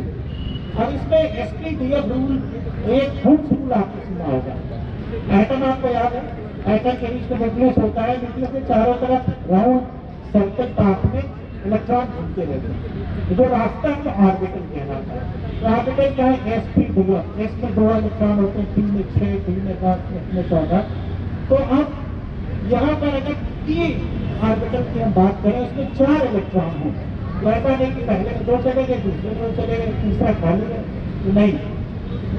एक नियम है, पहले एक जाएगा तो कर लेंगे स्टार्ट। जैसे अगर सबको समोसा यहाँ बांटना हो तो ये थोड़ी है लड़कियों को 2 देंगे, लड़कों को एक बवाल हो जाएगा, है ना, पूरा प्रोग्राम खत्म नहीं थे पाना। तो हमेशा कहता है एक लेना है सबको, उसके बाद कर लेंगे स्टार्ट करेंगे। अब यहाँ पर एक लेक्चर साहब आपकी गाइड के साथ, और वहाँ पे नोटिस बोर्ड में लिखा हुआ है कि डबल रूम का अलॉटमेंट इस होटल में रूम पे आधारित है, यानी rooms will not be double in they are occupied singly first. तो एक कमरे में प्रोफेसर साहब जाएंगे, दूसरे में मैडम जाएंगे, तो डबलिंग होगी, कहीं इमेजिन का डिजास्टर दिखता होगा। और इस तरह से क्या हुआ कि ये जो कार्टून छपा वहाँ पे, तो पूरी दुनिया से मेरे पास लेकर आए कि शायद मैं कुछ भी भूल सकता हूँ, लेकिन लाइफ में हम जरूर नहीं भूलेगा। अब मैंने इसकी एक वेबसाइट बनाई www.sun.com और उसका उद्घाटन किया आयु 19 जनरल प्रोफेसर डेविड ब्लैक, जो लखनऊ आए हुए थे डिपार्टमेंट कॉन्फ्रेंस में, तो मैंने इसका उद्घाटन कराया। मुझे 2006 में एक ऐसे व्यक्ति से मिलने का मौका मिला जिनको आप सब जानते हैं बहुत अच्छी तरह से। और मुझे याद है जब इंडियन साइंस कांग्रेस छोड़ के लखनऊ यूनिवर्सिटी में, मैं मीडिया यहाँ का देख रहा था, उसमें डॉक्टर कलाम साहब राष्ट्रपति मीडिया वो आए थे वहाँ पर लेक्चर देने के लिए, यहाँ पे वो राष्ट्रपति थे। और जब मैं इनसे मिला तो राष्ट्रपति भवन में मैंने सोचा इसको बढ़िया मौका कहाँ मिलेगा, तो लेक्चर के बाद 30 सेकंड में सबसे सुनने मिल रही थी। मैंने इसको कार्टून बना के दिखा, जो मेरा सबसे पॉपुलर कार्टून है पूरी दुनिया में। तो कलाम साहब देख रहे थे मुझे कितना टाइम लगाया बनाने, और वो कहा कि ये 42 सेकंड में फिनिश का कार्टून। तो आप क्या करते हो कार्टून को, मैं का इस्तेमाल लेक्चर देने का करता हूँ। तो कलाम साहब ने कहा भाई तुम से जो लेक्चर नैनो टेक्नोलॉजी, और उस तरह से कलाम साहब की वजह से एक और एरिया जुड़ा नैनो टेक्नोलॉजी। और इस समय लगभग 30 विषय हैं जिस पर मैं पूरी दुनिया में लेक्चर देता हूँ, ऑस्ट्रेलिया से लेकर अफ्रीका, यूरोप, अमेरिका और एशिया। अब जब मैं बहुत सारे सब्जेक्ट पे लेक्चर देने लगा और मोस्ट ऑफ द टाइम में एक दिन आता था जहाँ की मार्केट कहीं बाहर, और जब मैंने 600 लेक्चर दुनिया भर में देख लिए तो मैंने सोचा कि हम इसको एक नई साइंस बना देते। कुछ लोगों से बात करी, जाहिर सी बात है 10 के साथ बात करोगे 2-4 लोग कहेंगे क्या बकवास है, लेकिन कुछ लोगों ने कहा नहीं हाँ बढ़िया है। तो मैंने ये साउथ अफ्रीका में कॉन्फ्रेंस हो रही थी, पूरे एडिशन में एक जगह जैसा हमारा हुआ, और ये अफ्रीकन साइंस कम्युनिकेशन कॉन्फ्रेंस हो रही थी। मैंने पहली बार यहाँ पे इसको एक साइंस अनाउंस किया, साइंस और ये पूरी एक्सेप्ट हुई। और आज मुझे बड़ी खुशी है कि MSc के सिलेबस में, BEd के सिलेबस में साइंस पढ़ाया जा रहा है। हमारे देश के अलावा ये ब्राज़ील में पढ़ाया जा रहा है, ऑस्ट्रेलिया में भी, यूरोप में कई जगह आ गया। तो एक कॉन्सेप्ट लखनऊ से शुरू होता है और उसके पीछे कितनी दिक्कतें आती हैं, ऐसा नहीं है जो मैं आज आपके सामने बैठा हूँ उसके पीछे बहुत सारे आंसू हैं, बहुत सारी मेहनत है। कई बार ऐसा होता है मैं 40-40 घंटे की फ्लाइट लेके कहीं पहुँचता हूँ, एक कप चाय भी जाती है काफ़ी, और 1 घंटे सीधे आपको बोलिए। अब आप लोग आप 40 घंटे से ट्रैवल कर रहे हैं इंडिया से, और आपके पास न नहाने का टाइम है, क्योंकि वहाँ पर 1000 लोग आपको सुनना चाहते हैं, जब नो वे तो आपका अपना बेस्ट देना है। अभी ये मेरी किताब लॉन्च हुई है पिछले महीने, और आज गवर्नर यहाँ पे आई थी, उन्होंने लॉन्च किया है। तो ये कोरोना पे है कि कोरोना पे कैसे आम आदमी को हम जानकारी दें, जिसका नाम भाई कोरोना 220 पेज की किताब है, और ये भारत सरकार ने छापा इसको विज्ञान के सामने। ये वो फोटो है जब बुक रिलीज हुई थी, यहाँ पे गवर्नर साहबान नरेंद्र पटेल जी। और इसके पहले मैं आपको कुछ कोरोना का साइकिल दिखाया, मैं आपको थोड़ी सा साइकिल दिखाना चाहता हूँ जो वर्ल्ड में बहुत फेमस हो गए साइकिल। आपको पता है जंगल बड़ी तेजी से कट रहे हैं, आपने पेड़ कटने को देखा होगा हाथ से ये JCB से उखाड़ देते हैं। लेकिन मैं अमेजोन की जंगल में जब ब्राजील गया तो वहाँ उनके पास अलग सी मशीनें है पेड़ काटने की, तो पेड़ उखाड़ते हैं और 3 मिनट तक पेड़ वो उसकी पूरी होकर उसके पीसेस बन के कंटिन्यू हो जाए। तो वहाँ बड़े बड़े माफिया है लकड़ी जो अपनी लकड़ी अमेरिका और यूरोप में बेचते हैं। तो इस तरह से जंगल कट रहे हैं। आप दूर नहीं जाइए, आप लखनऊ की बात करिए, कपूरथला 1980 के पुराने लोग हैं, वहाँ पे आम की और अमरूद की बाग हुआ करती थी, एक पेड़ नहीं था। लेकिन आज कपूरथला में सिर्फ बिल्डिंगें हैं, पेड़ एक आध ढूंढने से आपको मिल जाएगा। ये फर्क हुआ है, जैसे लखनऊ बढ़ता जा रहा बिल्कुल। तो जिस तरह से जंगल कट रहे हैं, आने वाले टाइम पे क्या हालत होगी। तो ये जो कार्टून है ये गुड मॉर्निंग अमेरिका में दिखाया गया और सारे टीवी चैनल से भारत में दिखाया गया। और इस कार्टून में हमारे यहाँ पे आपको पता है तुलसी की पूजा करते हैं भारत में, तुलसी। और एक उसका रीजन क्या साइंटिफिक रीजन है कि वेरी इंपॉर्टेंट मेडिसिन का है। हार्ट से लेकर जितनी बीमारियाँ आप सोच सकते हो, और कोरोना में आपको पता ही है कि उसका काढ़ा कितना इंपॉर्टेंट हम सबके लिए हुआ। तो तुलसी की लेकिन हम पूजा करते हैं। और कैसे पूजा होती है आप देखो ना, जब चढ़ाती महिला घर के सामने तुलसी का पेड़ होता है। लेकिन ये 2020 हम आपको 3020 में लेते हैं, 3020 का मतलब।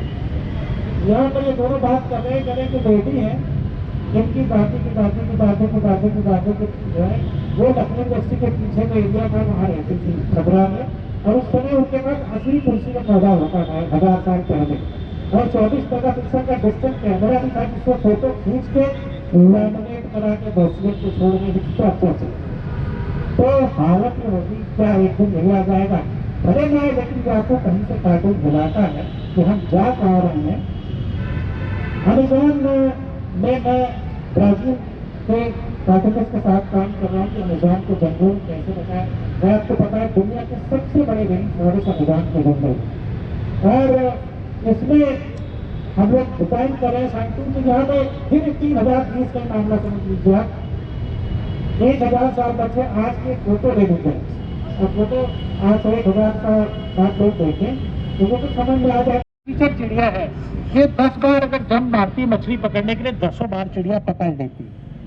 लेकिन दूसरी जिसकी सोच ऐसी है धूप, वो 5-6 बार 10 में से 5-6 बार मिस कर जाती। बहुत आइडिया क्या था कि उन्होंने बुलेट ट्रेन के इंजन का शेप कर दिया जो इसकी चोंच होती है जिसके, और इससे क्या हुआ वो साउंड की प्रॉब्लम सॉल्व हो गई, 10% स्पीड बढ़ गई और 15% वो ज़्यादा एनर्जी एफिशिएंट हो गई वो पूरी ट्रेन।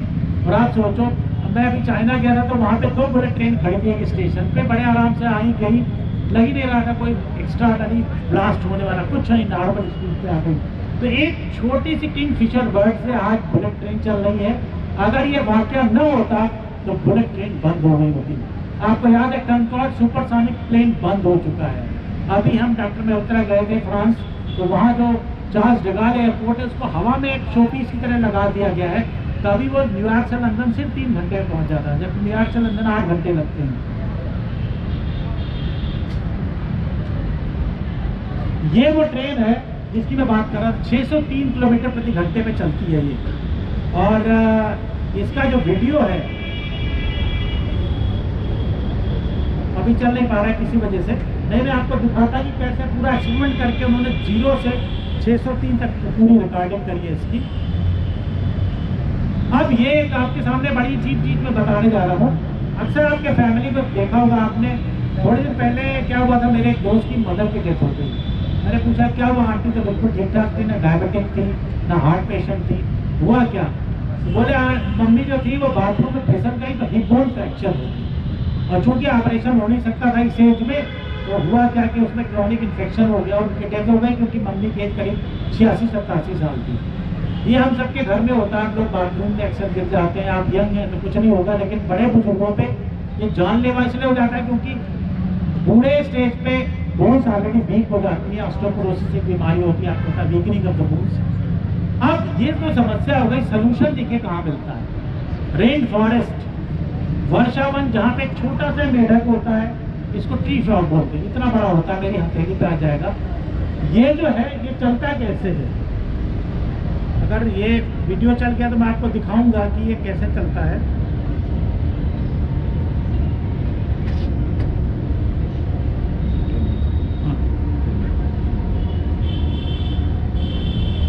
गौर से देखेंगे कि लखनऊ के मेढक की तरह नहीं कि ये जंप करके चले, आप वॉच करिएगा ये कैसे चलता है।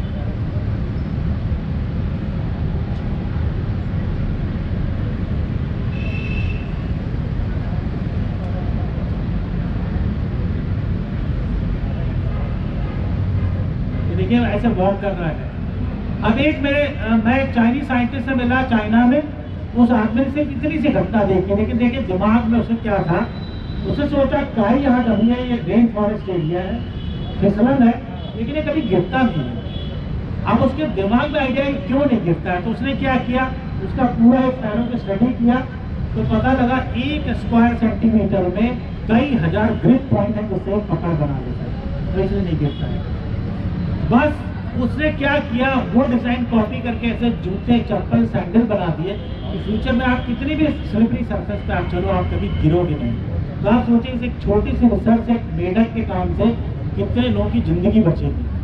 अब आप सबके घर में छिपकली जरूर होगी, है ना, हम सब छिपकली से बहुत डरते हैं, बड़े बहादुर हो, कितने बड़े प्रोफेसर हो ना, एक छिपकली के सामने सब कुछ किनारे हो जाता है। अगर आपके ऊपर कहीं कूद गई तो क्या हालत होती है आपको पता ही होगा। लेकिन एक छिपकली होती है जिसको गेको बोलते हैं, ये हमारे भारत में होती है, अरुणाचल में। ये छोटी सी छिपकली नॉर्मल छिपकली के बराबर ही होती है, लेकिन इसका ये 50-50 लाख में स्मगल होती है एक छिपकली। आप जान के ताजुब करेंगे हुआ क्या था कि इसकी ग्रिप पावर सबसे स्ट्रांग है दुनिया में, यानी इस पे अगर उसको उल्टा चल रहा है छिपकली तरह, तो 70 किलो का आदमी 700 किलो वजन लेके उल्टा दौड़े तो गिरे नहीं कंफर्टेबली। ये इसकी ग्रिप पावर है। इसके 1 स्क्वायर सेंटीमीटर में 29,000 ग्रिप पॉइंट होते हैं। अच्छा, आपने कोई फिक्स इस्तेमाल किया होगा ना, फिर कोई तो चिपका तो आप देंगे बड़ा तगड़ा, लेकिन ये जब चलती है इसको तो फिर पैर उठाना भी तो है, तो ग्रिपिंग एंड ग्रिपिंग बड़ी तेजी करती है। यानी इतना बड़ा ड्राई एडहेसिव दुनिया में नहीं है जिसका है। और इससे साइंटिस्ट ने क्या किया, ऐसा एक टेप बना लिया कि फ्यूचर में आपको LED टीवी टांगना है, तो अभी तो ड्रिलिंग करने आता है ना मैकेनिक पूरा, या आपका स्प्लिट AC लगना है तो ड्रिल करके वो पूरा पहले बॉक्स फिट करता है। फ्यूचर में कोई कनेक्ट नहीं, एक टेप लगाइए पूरा LED टंग जाएगा। दूसरे दिन मूड हुआ कि ड्राइंग रूम से हटा के बेडरूम में लगाना, वो टेप फिर निकालिए फिर लगा दीजिए। ये बन चुका है। और ये बाकायदा देखिए एक आदमी लटका हुआ उसी टेप से, और कम से कम ये 100 किलो का बंदा है, आराम से लटका है, गिर नहीं रहा है, इतना स्ट्रांग है। गेको ग्रिप नाम है इसका। ये देखिए पूरा उसी ग्रिप से ये बिल्डिंग पर चढ़ते चले जा रहे हैं। बिजली नहीं है लेकिन कोई प्रॉब्लम नहीं है। ये देखिए सेम गेको टेप है। यानी एक छोटी सी छिपकली से दुनिया की, अब अगर आप ऑनलाइन शॉपिंग में देखेंगे तो ये अभी उसका लोअर वर्जन ये बिक रहा है, आ गया है मेरे पास। मैं आज लाना भूल के नहीं, मैं आपको दिखाता, अभी मैं लाया था। उसी चाइना के साइंटिस्ट मिले मुझे ऑस्ट्रेलिया में, तो गिफ्ट किया था छोटा सा पीस उन्होंने। अब मैं आपको एक बड़ी मजेदार बताना चाहूँगा बात, तो ये बड़ी रिमार्केबल डिस्कवरी होने जा रही है। आपने देखा होगा चिड़िया हमारे यहाँ जाड़ों में आती हैं, साइबेरिया से, साइबेरियन क्रेन्स आती हैं, और वो फिर जाड़ा खत्म होते ही वापस साइबेरिया चली जाती है। 6000 किलोमीटर आना, 6000 किलोमीटर जाना, 12,000 किलोमीटर। लेकिन आपने किसी चिड़िया को देखा कि वो पेट्रोल का कंटेनर लगाए हुए उड़ रही है ना, क्योंकि फ्यूल तो चाहिए। आपके हवाई जहाज में तो पेट्रोल पड़ता है, एविएशन फ्यूल पड़ता है। ये आपने देखा बगल वाले पेट्रोल पंप पे यूनिवर्सिटी के बगल में 4 चिड़िया उतर के रिफिलिंग करा रही हैं, ऐसा नहीं होता है। तो आखिर क्या कारण है, एक चिड़िया जो है वो 12,000 किलोमीटर ट्रैवल कर लेती है। और अभी मैं आपको दिखा रहा हूँ, ये आपके सामने यूरोपियन हनी बजार्ड है। इसने 42 दिन में 10,000 किलोमीटर की यात्रा करी है, 10,000, और एक बूंद एविएशन फ्यूल का नहीं लगा। ये यात्रा है, इसमें आप रूट देखिए, वो साउथ अफ्रीका से शुरू होती है, लैंड के ऊपर से जो होती है देखिए टर्न करके, और एक होती है फिनलैंड। 10,000 किलोमीटर की यात्रा है। पूरी यात्रा में कोई पेट्रोल नहीं है, कुछ भी नहीं। उसके बाद ये कह रहा है, देखिए कह रहा है कि ऐसा है, ये ऑनलाइन ऑर्डर कर रहा है कि जब मैं टर्की के पास से गुजरूंगा तो डोमिनोज से कह रहा मुझे एक पिज्जा वहाँ डिलीवर कर दीजिएगा, so that I can eat it. लेकिन आपको जान के ताजुब होगा, अभी साइंटिस्ट ने पाया कि एक चिड़िया अफ्रीका से उड़ी और इंडिया आ गई और पूरे रास्ते में समुद्र है, अरेबियन सी है, यानी वो 4,500 किलोमीटर बगैर नीचे उतरे, बगैर खाए पिए कंटिन्यूअस उड़ती रही।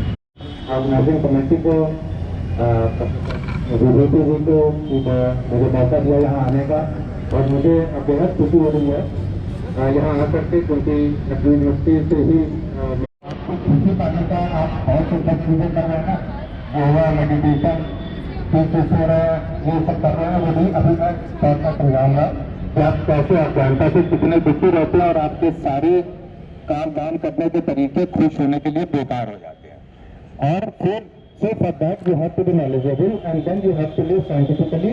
और ये बात क्या किसी को मालूम है कि गीता में भी लिखी हुई है, गीता का ये पेज जहाँ पर लिखा हुआ है कि जहाँ पे भगवान कृष्ण उपदेश दे रहे हैं, तो वो ये साफ साफ कह रहे हैं कि जो वो अर्जुन को ज्ञान दे रहे हैं उस समय वो बता रहे हैं कि ये विज्ञान सहित ज्ञान, ये विज्ञान सहित ज्ञान सब विद्याओं का एक, सब गोपियों का राजा, अति पवित्र, अति उत्तम, प्रत्यक्ष फल वाला, धर्मयुक्त साधन करने में बड़ा सुगम और अविनाशी है। मतलब कि अगर साइंस के बिना, साइंस के बैकग्राउंड के बिना आप कोई नॉलेज किसी को दे रहे हैं तो that is of no use. तो ये चीजें आप शायद किसी ने ना तो आपको बताई होगी अब तक कि ऐसा कहीं गीता में लिखा हुआ है कि जो भी ज्ञान भगवान कृष्ण ने अर्जुन को दिया that was all supported by science. इसके बाद सर जब मेरा टाइम देने में 5 मिनट रह जाए लगभग तो बता दीजिएगा, ध्यान नहीं आएगा। तो अब खुश रहने का जो तरीके हैं, देखिए हमारी जिंदगी के 3 बहुत महत्वपूर्ण पहलू होते हैं, वेल्थ, नॉलेज एंड हेल्थ। ठीक है, वेल्थ, नॉलेज एंड हेल्थ। अगर आपका स्वास्थ्य ठीक नहीं है तो आप खुश नहीं रह सकते, अगर आपके पास पैसे नहीं है तो आप खुश नहीं रह सकते, और अगर आपके पास ज्ञान नहीं है तो आप खुश नहीं रह सकते। तो बाकी जो 3 और 10-12 पैरामीटर आप लोग यूट्यूब और व्हाट्सएप पे ज्ञान पढ़ते हैं, उसके अलावा इन चीज़ों पर आपको ध्यान देना है। खाली meditation, yoga, exercise, healthy living, eating से कुछ नहीं होने वाला। And you have to put your energy to keep a balance in all things. देखिए कुछ समझा देता हूँ, अगर आपकी हेल्थ खराब है, आपके पास बहुत पैसे हैं, बहुत नॉलेज है, आप खुश नहीं होंगे। आपकी हेल्थ बहुत अच्छी है, आपके पास बहुत नॉलेज है, आपके पास पैसे नहीं है, आपको रोजमर्रा की जिंदगी जीने के लिए आप खुश नहीं रह सकते। और अगर आपके पास हेल्थ और वेल्थ दोनों है और नॉलेज नहीं है तो आपको बहुत लोग बेवकूफ बनाकर आपकी वेल्थ धीरे धीरे आपसे साइफन कर लेंगे, आपसे ले जाएंगे। So you have to keep a balance in these things to be happy and then you will be happy, you will be satisfied. तो इस बारे में सोचना शुरू कर दीजिए। और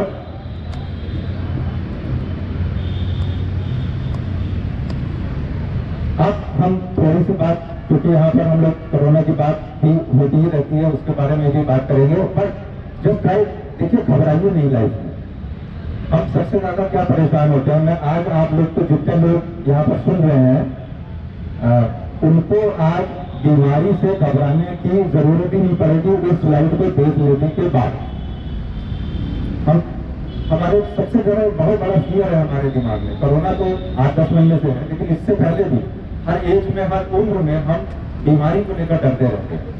आज मैं आपको दिखा दूंगा इस स्लाइड में कि बीमारी से डरने की जरूरत नहीं है, it is a very simple thing to handle. आप देखिए, जो मैं आपको बताने जा रहा हूँ कि हम 5 तरह से बीमार पड़ते हैं, क्योंकि हम करते हैं। एक, हम बीमार पड़ते हैं बैक्टीरियल वायरल इन्फेक्शन से, रोज पड़ते ही रहते हैं, ठीक है ना, खांसी, जुकाम, बुखार, यूरिनरी इन्फेक्शन, ये सब होता रहता है। That is one way to get sick. दूसरा होता है जिसकी प्रोबेबिलिटी बहुत कम होती है कि आपका एक्सीडेंट हो जाए, कोई फिजिकल डैमेज होगा और आप बीमार हो जाए, हड्डी पट्टी टूट जाए, ये तरीका है। तीसरा है कि आपको डिप्रेशन, स्लीपलेसनेस, एंजाइटी, इन चीजों से आज के समाज में बच्चे से लेकर बूढ़े तक सब परेशान है। और ये कोई बीमारी नहीं है, ये आपकी अपनी बुलाई हुई बीमारी है, क्योंकि इसमें ये सब तो कोई बीमारी है नहीं, भगवान ने तो दी नहीं है। आप डिप्रेशन होते हैं कुछ सोच करके, स्लीपलेसनेस, छोटी छोटी बातों को लेके छोटी छोटी लड़ाई झगड़े, नंबर कम आ गए, गर्लफ्रेंड छोड़ के चली गई, पर्स खो गया, घड़ी चोरी हो गई, मोबाइल में व्हाट्सएप का मैसेज खो गया। अरे मतलब व्हाट्सएप अगर पूरा डिलीट हो जाए अचानक तो बहुत बड़ा टेंशन है भाई आज के टाइम में तो these are the things which हम कुछ ऐसी दुनिया में रह रहे हैं कि हम बहुत जल्दी डिप्रेस और एंजाइटी में आ जाते हैं। ये कोई क्राइटेरिया नहीं है। मेटाबॉलिक डिसऑर्डर यही से क्या घबराता है, वो तो आपको धीरे धीरे आपके ऊपर पड़ती है, कोई बात ही नहीं है। इसके ऊपर मेरा एक सेपरेट लेक्चर होता है in which I prove that everybody is of the same age. Ageing is nothing. और मेटाबॉलिक डिसऑर्डर जो कि आपको मिल जाते हैं आपके, जो कि धीरे धीरे आपको हार्ट आपका पुराना हो गया है, आपने ध्यान नहीं रखा, किडनी वगैरह वगैरह ये सब होता रहता है। और जेनेटिक डिसऑर्डर से आपका कोई कंट्रोल नहीं है, उसके ऊपर आपको विरासत से मिल जाता है। क्या कोई बता सकता है कि इससे अलग भी कोई बीमार होने का तरीका है? जितने भी यहाँ पर 20-25-50 लोग रह रहे हैं, इस जल्दी से सोचिए 1-2 मिनट में। कोई तरीका नहीं है। आपको कोई भी बीमारी होगी, it will fall in any one of these 5 categories, जिसमें से एक्सीडेंट फिजिकल को हटा दीजिए, वो तो किस्मत की बात है, अगर कभी हो गया तो हो गया, 1000 में 1-2 का होता है। डिप्रेशन, एंजाइटी, ये सब आपके दिमाग में है और कहीं नहीं है, आपकी सोच में है। ऐसा हो गया, वैसा हो गया, बच्चा स्कूल गया है, बस लेट हो गई है, वगैरह वगैरह, so many things which you need not to bother, उस कैटेगरी को हटा दीजिए। जेनेटिक डिसऑर्डर के बारे में सोचने की जरूरत ही नहीं है, वो तो आपको माँ बाप दादा दादी से मिल गए, उसको जैसे भी हैंडल करिए। 3 तो वैसे ही खत्म हो गए। चौथा क्या रह गया? एजिंग, उसको भी नहीं सोचना है। If you are doing everything very well, you are eating well, you are doing the things well, तो आपको उस प्रोसेस में ज्यादा घबराने की जरूरत नहीं है। जो खास रह गया है वो है bacterial, viral and fungal origin, क्योंकि हम इस दुनिया में चारों तरफ बैक्टीरिया वायरस से सराउंडेड है और ज्यादातर बीमारियां हमको वहीं से पकड़ती हैं। अस्पताल जाते हैं तो वहां से मिल गया। And the latest example is corona. मैं कोरोना की बात बाद में करना चाह रहा था, लेकिन अभी कर लूं क्योंकि हो सकता है कहीं पर समय कम ना पड़ जाए। इसके बाद फिर थोड़ा सा आगे भी बात कर लेंगे। बहुत से तरीके बताए जा रहे हैं कोरोना से बचने के, 3-4 जो हम लोग सब फॉलो कर रहे हैं, इस समय भी फॉलो कर रहे हैं। दूर दूर बैठे हैं, मास्क लगाना है, हाथ धोना है, वगैरह वगैरह और। इसके बाद जो कुछ चीजें बताई जा रही हैं आपको, वो ये है कि हमको काढ़ा और स्टीम लेना एंड ऑल दीज थिंग्स, इस तरीके की चीजें हमें बताई जा रही हैं। आयुर्वेदा की बहुत सी जो दवाइयाँ मार्केट में आ गई हैं, बहुत कुछ चीजें होने लग गई हैं। अभी यहाँ पर मैं आपको एक सिंपल तरीका बता रहा हूँ, जो शायद आप लोगों ने अब तक नहीं किया हो और उसको अब करने लगे। उस तरीके को मैं बाद में बताता, लेकिन वो बातें मैं आगे बता दूंगा। But let me tell you कि ये देखिए, ये मेरी शीशी, ये तो सबने देखा ही होगा शीशी, ठीक है ना? ये सबके पास अवेलेबल भी हो जाएगी। अभी नुस्खा पहले बता देता हूँ ताकि इसको मिस ना करो। पेपरमिंट सब लोग जानते हैं, कपूर जानते हैं, तुलसी भी जानते हैं, ठीक है? 3 चीजें तो ये जानते हैं, लौंग भी जानते हैं। अब आप एक काम करिए कि ये सारी चीजें जहां से आप अपना राशन पानी खरीदते हैं, स्पाइसेस, वहां सबके पास ये सब कुछ मिल जाएगा। ये चारों मतलब थोड़े से पेपरमिंट के क्रिस्टल, थोड़ा सा कपूर, कुछ ड्रॉप्स तुलसी ऑयल भी मार्केट में मिलता है, ठीक है? और लौंग का तेल, उसकी कुछ ड्रॉप्स लेकर के इसमें डाल लीजिए और इसको जेब में रखे रहिए and keep on inhaling this every 1 hour. ये कोई महंगा नहीं है, कोई मुश्किल नहीं है, बहुत आसान है। अब ये आगे मैं बताऊंगा कि ये काम कैसे करता है। जब आप इसको इनहेल करेंगे, सबको पता है पेपरमिंट की स्मेल, कपूर की स्मेल, लौंग की स्मेल, तुलसी की स्मेल, सब पता है ना? तो आपको बढ़िया से खुशबू आएगी इसमें से, जो कि आपको उसी रूट से आपके लंग्स तक जाएगी जिस रूट से बैक्टीरिया या वायरस जाते हैं, गले से। जब आप इसको, आप लोगों ने शायद कपूर तो सबने सुना है भाई, अगरबत्ती सबने यूज करी है, यू फील वेरी नाइस। और वो आपको उसके थ्रू, धुएं के थ्रू आपको इनहेल आप करते ही हैं। तो ये मैं नहीं कह रहा हूँ कि इससे ये कोरोना तो मार देगा, ठीक है, because there is no scientific proof so far that this thing. But corona मालूम है क्यों बढ़ता है? वो इसलिए बढ़ता है क्योंकि आप लगातार दूसरे वायरस और बैक्टीरिया, न्यूमोनिया के मतलब हजारों ऐसे वायरस बैक्टीरिया जो आपको खांसी जुकाम सर्दी करते रहते हैं। So they support the attack of virus. वो आजकल ऐसा ही मौसम हो रहा है, तो ये जो चीज है तो it is capable of killing all those other than corona. तो कोरोना की जो इंटेंसिटी है, अगर बाई चांस आपको वो कहीं से इधर उधर से ड्रॉपलेट से आ गया है तो वो बहुत कम हो जाएगी। So this is the very simple thing and this is called aroma therapy. Aroma therapy word सुना है? हमारे यहाँ अरोमा थेरेपी बहुत होता है, ऑलरेडी आप सब लोग कर रहे हैं, आपको याद नहीं है इस समय। इसी तरह की एक चीज आती है विक्स इनहेलर, ठीक है ना, सदियों से बिक रही है बाजार में। What is that? जब आपको सर्दी जुकाम होता है तो वही तो इनहेल करते हैं, उसमें भी पेपरमिंट और कपूर होता है। व्हाट इट डज कि इसके वेपर्स आपके सांस के थ्रू जाते हैं and they kill certain bacteria या उनकी इंटेंसिटी कम कर देते हैं। तो that is one example of aroma therapy. Aroma therapy science ऐसी है कि जो अब बहुत ज्यादा पॉपुलर हो चुकी है विदेशों में, और क्योंकि इसके कोई साइड इफेक्ट्स नहीं है। ऑल द वेपर्स जो कि हम अरोमा से हमको मिलते हैं, गुलाब का फूल सुना है ना सबने, खुशबू आती है, खुश हो जाते हैं, हैप्पीनेस थ्रू अरोमा। आप सब लोग यहाँ पर बैठे हैं जिस स्टेट ऑफ माइंड में है, there is a very deep science in this.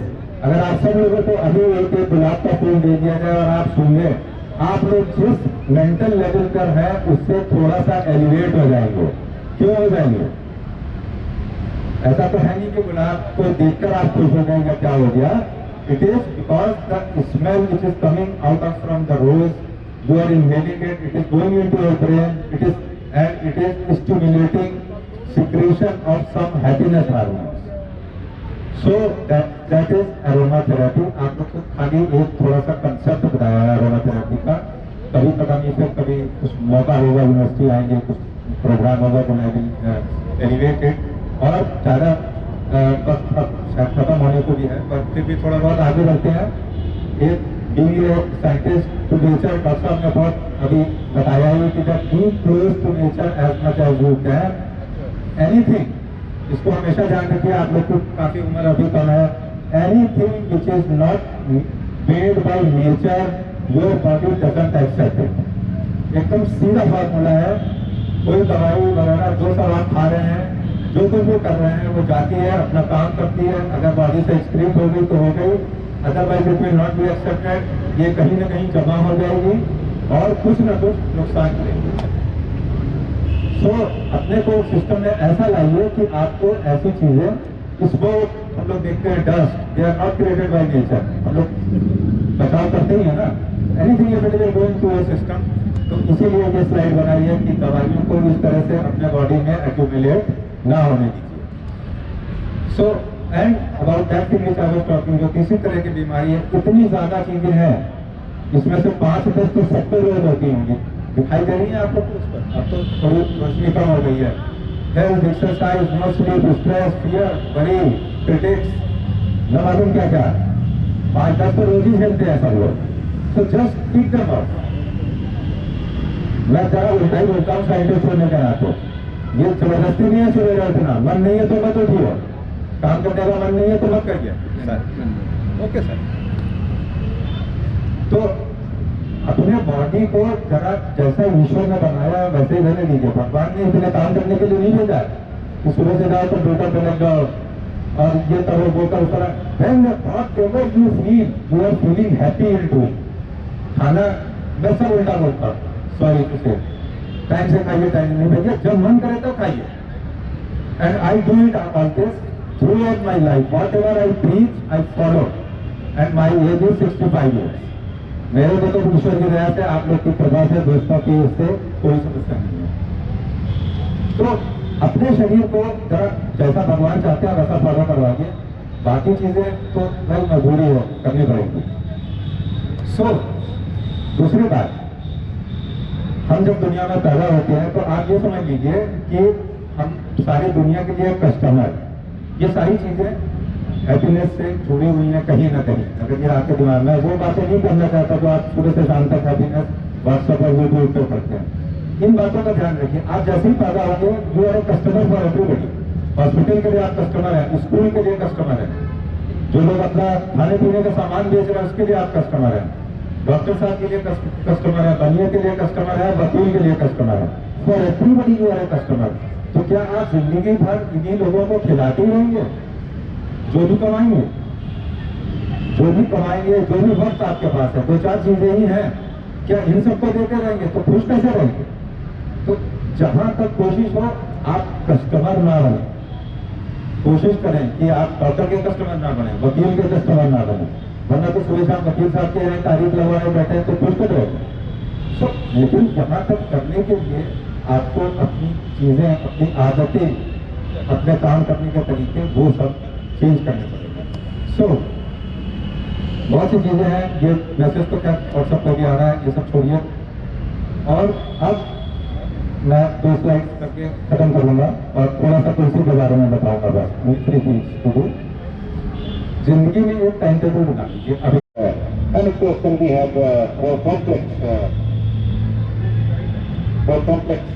particles, which have got spikes, which got different kinds of proteins in the surface. There are glycoproteins present, and a lot of animal viruses have that. And of course, the SARS-CoV-2, the COVID-19 fellow, has lots of these stuff on its surface. Okay. But of course, we are dealing with plants will not go into that direction very quickly. And this, of course, the last one here is this one is a bit too far. And if you look carefully, the visibility is not very clear. But if you look carefully, you might be able to see the hexagonal head, hypohedral head as it is, and a tail that comes out of it. That's this white needle-like projection, that's the silent of the aphid. Okay? And it's the silent of the aphid that created, you see, the efficiency of any insect as a transmitter comes from how less it damages the plant. Beetles also transmit, but the beetles have got biting and chewing mouthparts. So while they bite and chew, acquiring the virus is not a problem. But when they go on a fresh plant and bite and chew to feed, they actually damage the cell itself where they are inoculating. So, not so with aphids. Aphids are these spikes which are very thin, flexible, penetrate from the top and go right through to the core without damaging a cell because they are moving between the cells. They don't move through cells.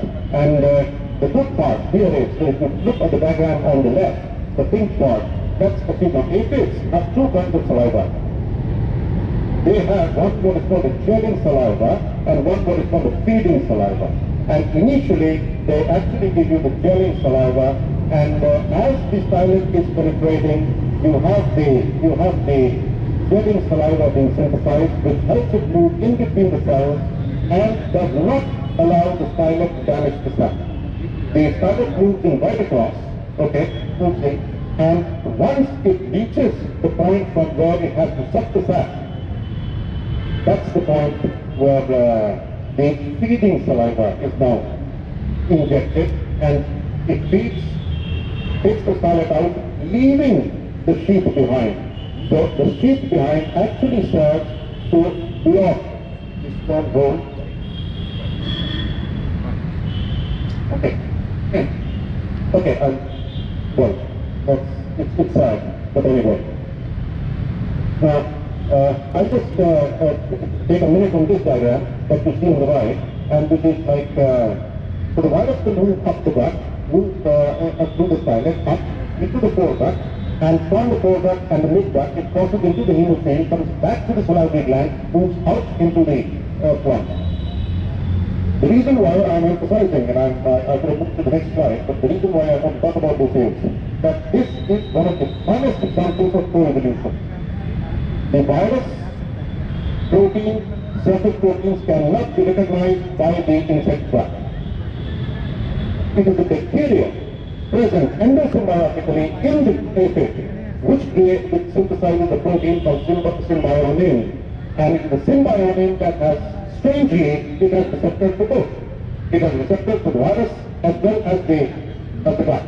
And therefore, you have the symbionine picking up the virus on one side and docking it into the gut wall. From there, it exercises virus, moves the salivary gland, moves back in and then out with the feed. I will not then therefore bother with the details because maybe just 30 seconds on this. I'm not going to details, 30 seconds just to say that this is a variety you will not find anywhere else. Single-stranded RNA, double-stranded RNA. Single-stranded DNA, double-stranded DNA. All the four formats of the nucleic acid are present as genomes independently though, never together, independently, but in case of viruses. And this has great evolutionary significance. Okay. Several proteins, as I said, are encoded by the protein, this thing, and then. So this is what the genome looks like. So we've got like 5 proteins coming out of the DMV genome, and the movement proteins, the one for replication. If you see the replicase, movement, code protein, none of the proteins here that comes out can help the virus to translate. For translation, it is taking the help of the host completely. And just to give you a replicated cycle of the cells of the DMV, once it enters the cell, the protein shell will be removed, releasing the nucleic acid. It will attach to the ribosome. So the genome of DMV is directly translatable. This is another very interesting thing. It's analogous to what we call the mRNA. And it's directly translatable. It moves, gives you the replicase will give you the negative sense complex will give you the plus sense, and since I didn't go into an explanation of the subgenome RNA, let's not bother ourselves with that. Just say that the negative sense gives rise to the plus sense RNA, and you will have the proteins synthesized. Once you've got the proteins and the code protein, the full length nucleic acid is there is self-assembly taking place, and the complete virus particle is formed. Controlling of the plant viruses, of course, there are some traditional methods that are going on, and which is like if you have a virus, you see, one of the problems, and you'll see this in the COVID story, you'll see this everywhere where there are viruses, that you do not have antibiotics working against the virus. Simple reason that the viruses in principle are what you call acellular. They do not have a cell. They do not have a metabolism. And so what do you target? What does the antibiotic do? Because the antibiotics are going to either disrupt the membrane, they are either going to break the nucleic acid synthesis or the protein synthesis or any of the vital functions of a cell. A virus is acellular. So we have a problem. So one of the things, the ultimate host feeds, you breed for resistance, you just burn, incinerate, just burn the infected plants.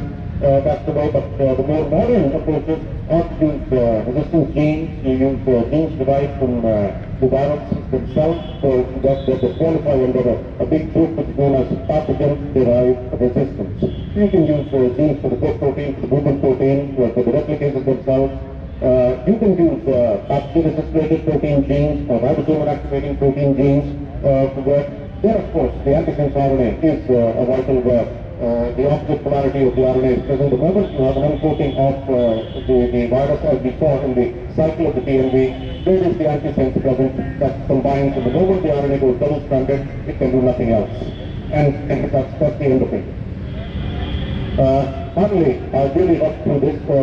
Finally, just to give you an idea of where the viruses come from. We really don't know where viruses come from. There are 3 hypotheses that are there, as is everywhere. So you have either a progressive or a regressive. Okay, so they either came from more complex things, they simplified, or from more simple things, they became more complex. So one of the things, of course, is that it's progressive, and that is that there are genetic elements, RNA elements, or genetic elements that actually develop the ability to move out of the cells, and then, so that was the first part, and then somehow got associated with proteins to give you a complete virus particle. Okay, so that's one, and the basis for this hypothesis is the similarity of the replication pattern of retroviruses with those of the retroviruses.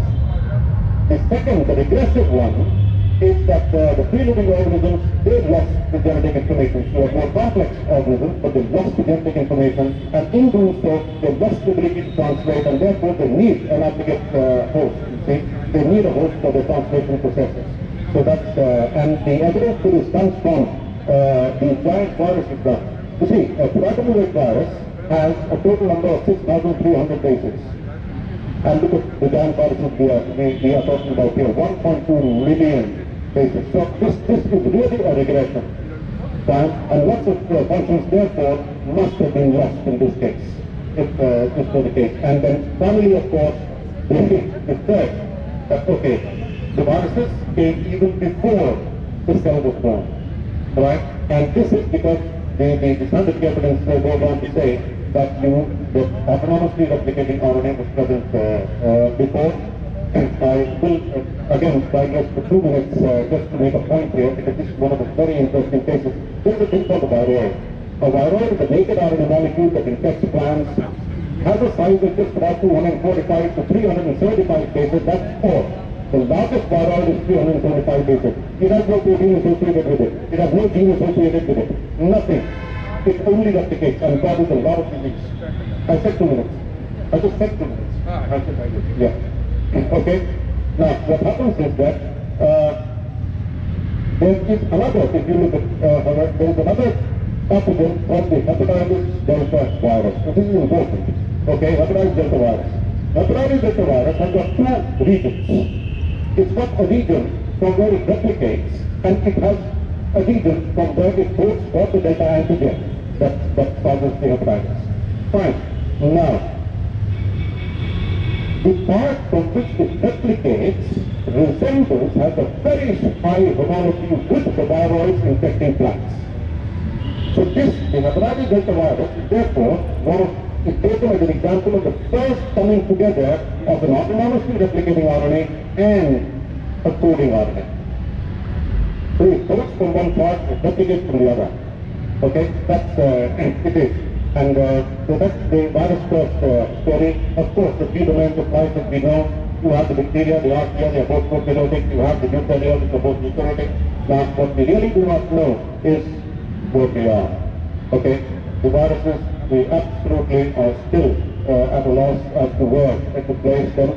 Acellular, no metabolism, no cellular structure. What do we do with them? Okay, I will end here. Thank you so much.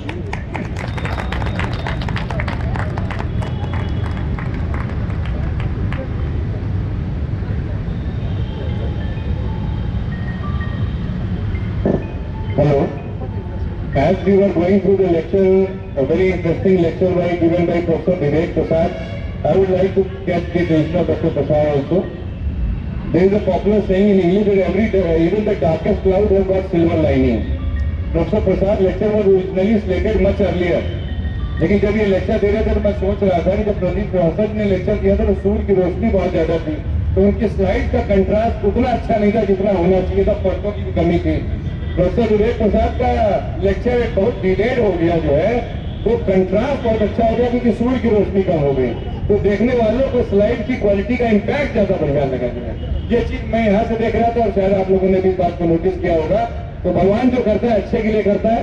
और जैसे कि मैंने बताया कि 1920 की Lucknow university है, 1920 की 100 साल की, और 1951 से लेकर 2020 तक प्रोफेसर विवेक प्रसाद और उनके फादर जो है बॉटनी में ज्ञान की गंगा बहा है। ये कितनी बड़ी बात है, कितनी अच्छी बात है, कितने फख्र की बात है। और मैं बायोकेमिस्ट्री में हूँ और न्यू बॉटनी बिल्कुल बगल में है, तो हम लोग का डिपार्टमेंट, हम लोगों का दिल जुड़ा हुआ है। प्रोफेसर विवेक प्रसाद के फादर भी यहाँ से रिटायर हुए, मेरे फादर भी यहाँ से रिटायर हुए, तो हमारे इनके बीच में बहुत सारा सामंजस्य है। तो आज जो लेक्चर्स हुए प्रोफेसर प्रदीप श्रीवास्तव, उनके बारे में कहना तो सूरज को चिराग दिखाना है। क्या कहें, हजारों लेक्चर उन्होंने दे डाले कॉन्टिनेंट्स में, लोग कंट्री में नहीं दे पाते, उन्होंने कॉन्टिनेंट्स पे लेक्चर दिए, साइंस टून जैसी विधा बनाई। और आप देखिए कि उनके जैसे स्टेचर का आदमी भी डॉक्टर अखिला का लेक्चर और डॉक्टर विवेक प्रसाद का लेक्चर सुनने के लिए यहाँ बैठा रहा। बड़े लोग आते हैं, अपना लेक्चर दे के तुरंत मोमेंटो शॉल लेके चले जाते हैं, मोमेंटो शॉल लेने वाले भी उनके 2 लोग पीछे चलते हैं। लेकिन आप देखिए कि इन लोगों की क्या जनरॉसिटी है। डॉक्टर आर मेहरोत्रा भी लिक्विड नाइट्रोजन शो में लेक्चर देंगे, बहुत शानदार लेक्चर होगा। मैं उन लोगों को बता रहा हूँ जो भी यहाँ है कि उसका लेक्चर की जरूर सुनिए। अखिला साहब ने बड़ी हैप्पीनेस यहाँ पे फैलाई। आज गवर्नर मैडम ने हैप्पीनेस लैब का जो है वो इनॉग्रेशन किया मालवीय ऑडिटोरियम में कन्वोकेशन में। और नेचर से हेल्थ और हैप्पीनेस कैसे मिलेगी अखिला साहब ने बताया। सीमैप से जो हमारे लिंक है हमने आपको पहले ही बताया। और विवेक प्रसाद साहब ने भी बड़ा शानदार लेक्चर दिया। एक वायरस ने पूरी दुनिया को हिला दिया। डोनाल्ड ट्रंप जो दुनिया के सबसे पावरफुल आदमी है, अब तो नहीं रह गए लेकिन पहले तो थे, वो खुद भी उस वायरस से नहीं बच सके। वो कहते हैं अमेरिका 15 साल तक जो है वो अपनी पब्लिक को फ्री में खिला सकता है।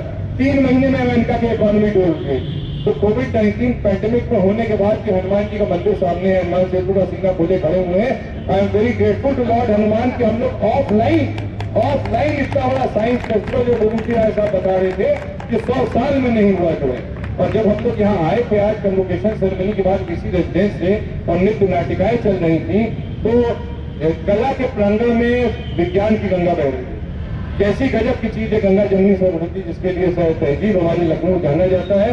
तो अब इसके बाद मैं रिक्वेस्ट करूंगा प्रोफेसर राजीव पांडे से कि वो मंच पे आए और विवेक प्रसाद जी को भी लेके आए और शॉल पहना के हमारे ऑर्गेनाइजिंग कमेटी के बिहाफ पे उनका सम्मान करें जो है। ये देखिए कि पिता पुत्र सब बॉटनी डिपार्टमेंट की सेवा की जो है, कितनी सेवा की और कितना अच्छा काम किया इन्होंने। तालियों की गड़गड़ाहट से गूंजना चाहिए ये पंडाल। और संघर्ष जी मुझे लगता है कि इनके फोटो और वीडियो बढ़िया बनाएंगे।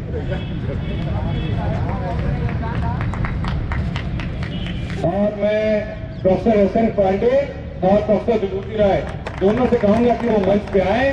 और पांडे जी आप भी आगे आइए, आपके विभागीय सहयोगी यानी कहेंगे विभाग में आप पीछे रह गए हुए। और मोमेंटो दे करके इनको प्रोफेसर विभूति राय और विवेक प्रसाद को सम्मानित करें और तालियां बजती रहनी चाहिए। तो ये जो व्याख्यान की श्रृंखला है थोड़ा लेट हो गया, इसके लिए मैं क्षमा प्रार्थी हूँ। आज कन्वोकेशन था, आप लोग जानते हैं गवर्नर मैडम आई थी, तो कल से टाइम से ही होगा, हम लोग इंश्योर करेंगे। लेकिन ये लेक्चर हुए बड़े शानदार लेक्चर हुए। आगाज बहुत अच्छा है तो अंजाम भी अच्छा होगा। और मैं आप सभी लोगों का आभारी हूँ जो इतनी देर तक यहाँ बैठे रहे और लेक्चर का आनंद उठाया। आपका ज्ञान वर्धन हुआ होगा, तुलसी से लेकर के सीमैप से लेकर के और बहुत सारी बातें यहाँ पर हुई, साइंस रूम की बातें हुई। बहुत बहुत धन्यवाद। आप लोगों ने बैठे में कुछ बच्चे बैठने के लिए तैयार हैं। अभी मैं मुझे को बुला रहा हूँ। थोड़ा सा 10 मिनट का प्रोग्राम है।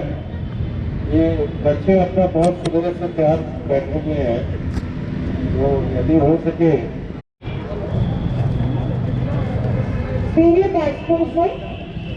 द्वारका दास पांडे जी का हो गया ना। First of all, I would like to request our judges to please come up. Dr. Malaya, Dr. Do we have Kriti Vajpayee here? First passport Kriti Vajpayee. Please आइए first time. मैं चाहूँगी सभी से 10 मिनट के लिए बैठ जाइए। बच्चे सुबह से प्रिपेयर करके आए, प्लीज इनकी पोएट्री सुन के जाए।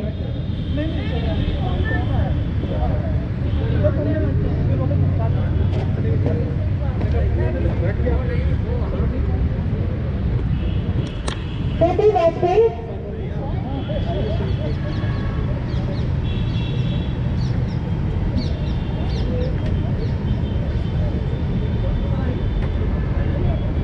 चली गई है नहीं है और कौन है? Kriti Vajpayee के नाम।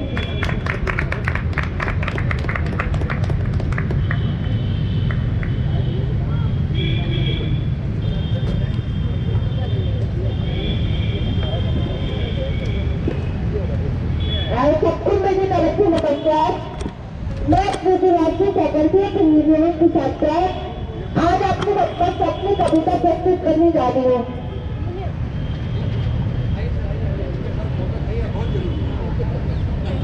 देश के जवानों की जुबानी शत्रुओं का वर्णन उसकी यादों के पत्रों से पेश करती मेरी ये कविता जिसका शीर्षक है वक्त से सर्दियों का आया।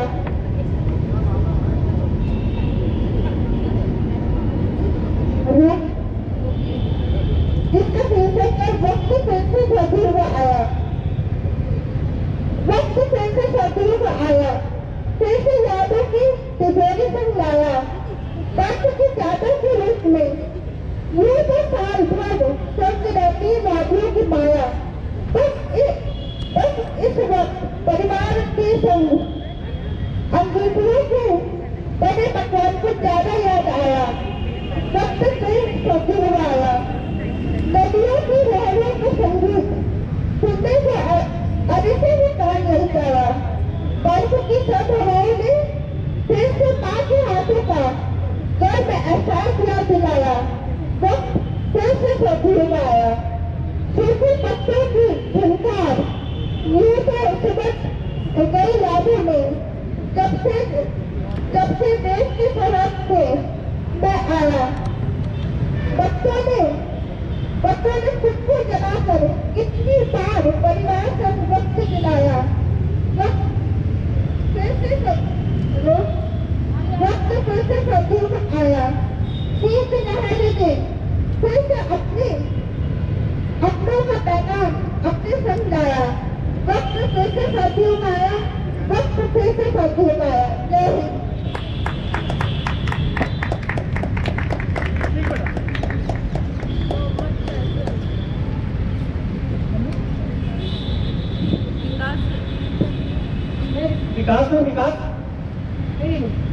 विकास तिवारी है, प्लीज थोड़ा 3 मिनट की जगह आप लोग को 90 सेकंड के लिए बोलेंगे, बहुत टाइम एक्चुअली बचा नहीं है।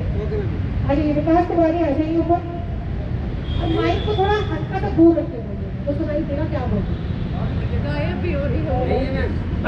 टाइम का विशेष ध्यान रखिएगा, ठीक है ना।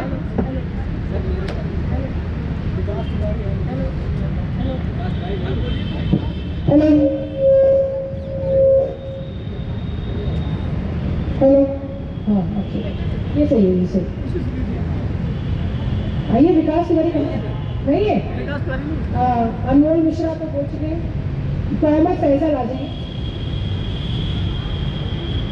तालियां दीजिए प्लीज मोहम्मद फैजल जी के लिए।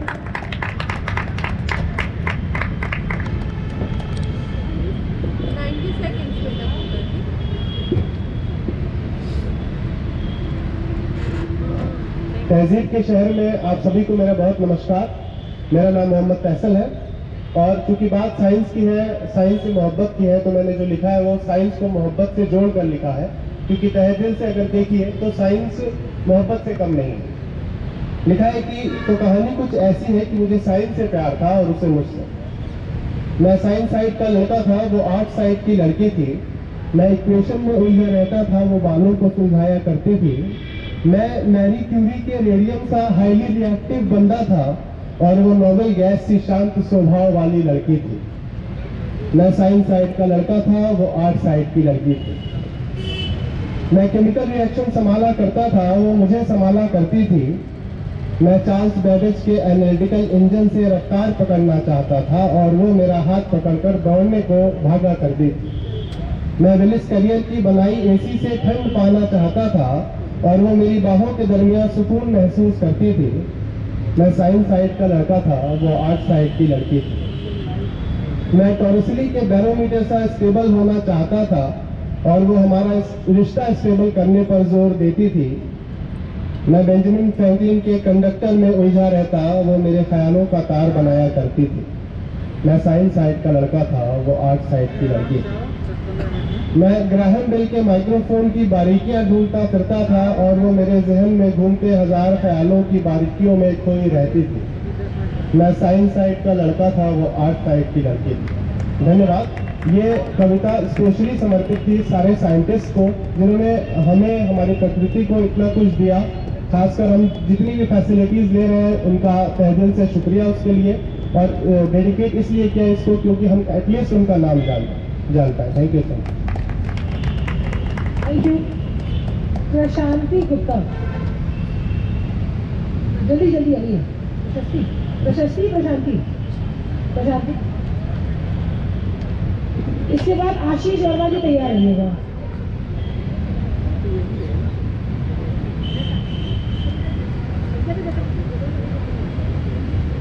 सभी महान भावों को नमन करती हूँ।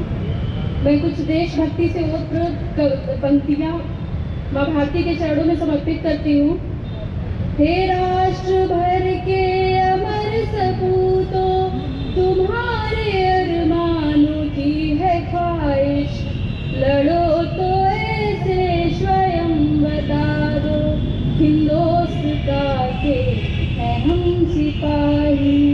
माँ मांगती है लहू तुम्हारा, हमारा जी जान भी है हाजिर, लगे जहाँ पर तुम्हारा कंधा, वहाँ पे सारा जहान न्यौछावर। ये न्याय मांगे नहीं मिलेगा, जमीन प्यासी है वीरता की, छुड़ाओ छक्के उन दुश्मनों के जो चाहते हैं मिटाना हस्ती। ये राष्ट्र भक्ति की है निशानी, लहू में ताकत है हिंदुस्तानी, अभी जमा है भरत सिपाही, ये युद्ध करना है जिनकी मस्ती। भरत के वंशज भारत निहारो, भरत तुम्हें कोटि शाह नमन है, जो आड़े आवे इस राष्ट्र हित में, मिटाओ हस्ती उन कायरों की, लड़ो तो ऐसे स्वयं बता दो, हिंदुस्तान के हैं हम सिपाही, हिंदुस्तान के हैं हम सिपाही। जय हिंद। Thank you. तालियां दीजिए, तालियां नहीं रुकनी चाहिए। आशीष शर्मा जी भी जल्दी आइए ऊपर।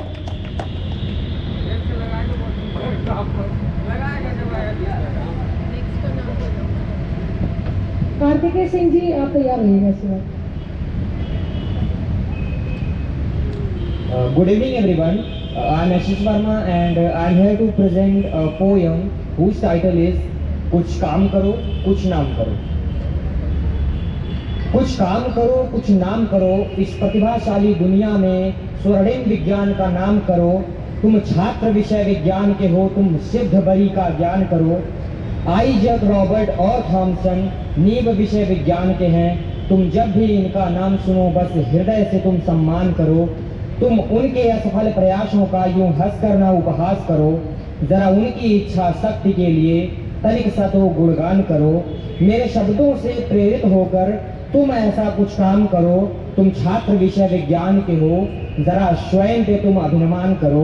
कुछ काम करो कुछ नाम करो, इस प्रतिभाशाली दुनिया में ऊंचा विज्ञान का नाम करो, ऊंचा विज्ञान का नाम करो। Thank you.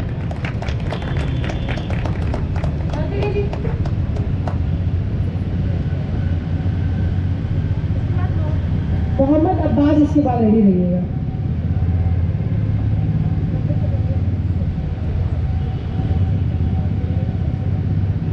सभी को मेरा सादर प्रणाम। मैं विज्ञान के ऊपर एक कविता छोटी सी लेकर आया हूँ। आपको बताना चाहता हूँ कि विज्ञान इतनी तरक्की कर ली, लेकिन क्या अभी उसे पाना बाकी है। विज्ञान को ज्ञान का साथ चाहिए, विज्ञान को ज्ञान का साथ चाहिए। हमें फिर से भारत महान चाहिए। हर जीव में ब्रह्म का वास चाहिए, हर जीव में ब्रह्म का वास चाहिए। नहीं कहीं सृष्टि का नाश चाहिए, हर अणु में प्रेम की आस चाहिए। नहीं परमाणु से नागासाकी सा सर्वनाश चाहिए। मानव में प्रेम, मानव में ठोस घनत्व सा आधार चाहिए। विज्ञान के विद्यार्थी समझ सकते हैं। मानव के प्रेम में ठोस घनत्व सा आधार चाहिए। नहीं गैस के बुलबुलों सा विस्तार चाहिए। विज्ञान को ज्ञान का साथ चाहिए। हमें फिर से भारत महान चाहिए। खोजों में नए परिणाम चाहिए, डिस्कवरीज में खोजों में नए परिणाम चाहिए। चंद्रमा पर भी जीवन के आयाम चाहिए। आविष्कार में हमको रुचि चाहिए, लेकिन नहीं बम विस्फोटों की गति चाहिए। राष्ट्र को बोझ से प्रतिमान चाहिए, देश को कलाम से किरदार चाहिए। विज्ञान को ज्ञान का साथ चाहिए। हमें फिर से भारत महान चाहिए। नवीन को पुरातन का हाथ चाहिए। आज के जो नए हमारे खोजे हैं, उनको हमारी पुरानी संस्कृति चाहिए। नवीन को पुरातन का हाथ चाहिए, नवीन को पुरातन का हाथ चाहिए, समाज को जोड़ने का विचार चाहिए। इंसान तो मंगल पर भी रह सकेगा, बस हाइड्रोजन को ऑक्सीजन का साथ चाहिए। विज्ञान को ज्ञान का साथ चाहिए, हमें फिर से भारत महान चाहिए। लेकिन विज्ञान में प्रयोग नित नवीन चाहिए, विज्ञान में प्रयोग नित नवीन चाहिए। इसे होना नहीं संस्कार विहीन चाहिए। युवाओं को विज्ञान का सहयोग चाहिए, नहीं विज्ञान का सिर्फ दुरुपयोग चाहिए। विज्ञान को ज्ञान का साथ चाहिए, हमें फिर से भारत महान चाहिए। विज्ञान से एलईडी सा प्रकाश चाहिए, विज्ञान से एलईडी सा प्रकाश चाहिए, नहीं कोरोना सा कोई अंधकार चाहिए। प्रगति प्रगति बस प्रगति के परिणाम चाहिए, नहीं और कोई विज्ञान के दुष्परिणाम चाहिए। बहुत बहुत धन्यवाद। हेलो, थैंक्स पवन। सॉरी, मोहम्मद अब्बास नहीं, अच्छा ओके। नेक्स्ट पवन कुमार। सॉरी पवन, मोहम्मद अब्बास।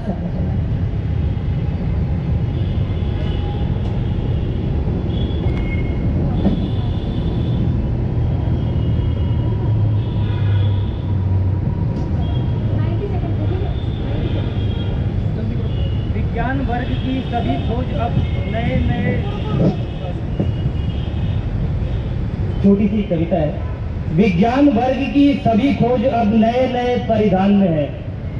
ये प्रोफेसर श्रीवास्तव जी ने वो साइंस जूम बनाया ना, सॉरी थैंक्स टू, तो उसके लिए मैं उन्हें प्रेषित करता हूँ। विज्ञान वर्ग की सभी खोज अब नए नए परिधान में है, ब्रह्मांड की सभी जिज्ञासा ज्ञान में है, विज्ञान में है। किसी देश की संस्था में इतनी लगन नहीं होती जितनी लगन मेरे देश के भारतीय अनुसंधान में है।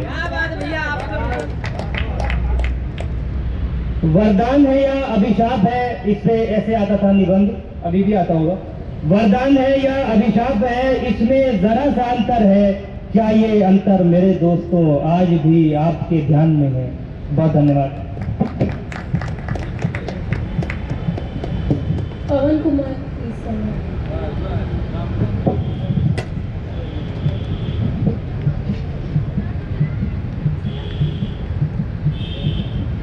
हेलो, तो मेरा नाम पवन कुमार है और मैं BA तृतीय वर्ष का छात्र हूँ। मैंने एक कविता भी हाल ही में 1 घंटे 2 घंटे पढ़ी। साइंस के इस फेस्टिवल में साइंस की बात बताते हैं, चलो अपने कामों का लोहा दुनिया को मनवाते हैं। साइंस के इस फेस्टिवल में साइंस की बात बताते हैं, चलो अपने कामों का लोहा दुनिया को मनवाते हैं। हम वही हैं जिसने शून्य दिया, हम वही हैं जिसने शून्य दिया, दशमलव को बतलाया है, और हमने ही तो सबको गिनती करना सिखलाया है। पतंजलि का योग सूत्र, पतंजलि का योग सूत्र हमने ही तो सबको सिखाया है, और शैल्य चिकित्सा से दुनिया का परिचय हमने ही तो करवाया है। आयुर्वेदा का ज्ञान हो, आयुर्वेदा का ज्ञान हो या बात होने में परमाणु की, पोखरण परीक्षण करके हमने दुनिया को ये दिखलाया है। आज फिर से उठी भारत, विज्ञान की एक बहार है, इसरो की महानता का विश्व में दरकार है। आओ फिर से मेरे साथी विज्ञान की चाह बढ़ाते हैं, आओ फिर से मेरे साथी विज्ञान की चाह बढ़ाते हैं। एक बार फिर से अपने कामों का लोहा दुनिया में मनवाते हैं। बहुत बहुत धन्यवाद। Sandeep Shukla, not here. Uday Raj Singh. Any more participants? Last participant. Uday.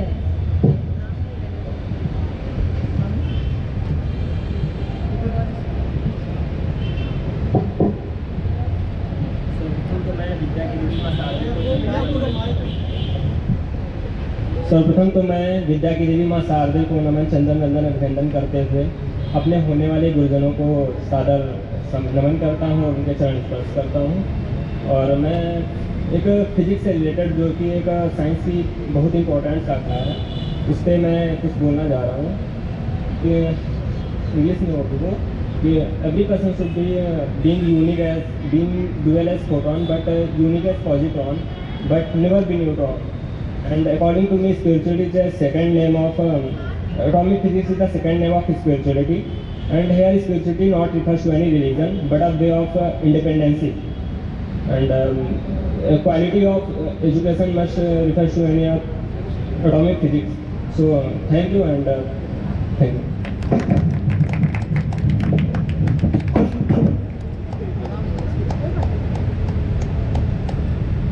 ये हो गया है, बस हमें 10 मिनट का टाइम दीजिए, हम रिजल्ट को डिक्लेयर कर देंगे।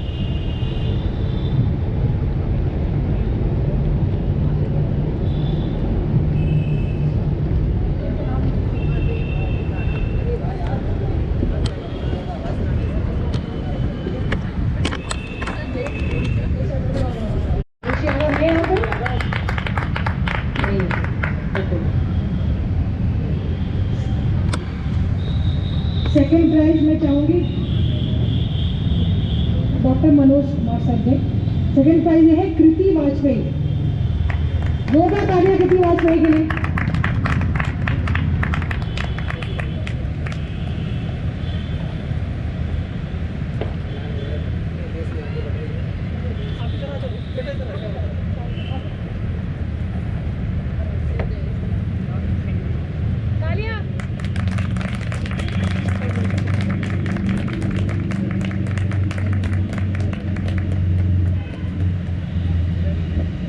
फर्स्ट प्राइज मैं चाहूंगी प्रोफेसर राजीव पांडे सर दे रहे। कार्तिकेय सिंह।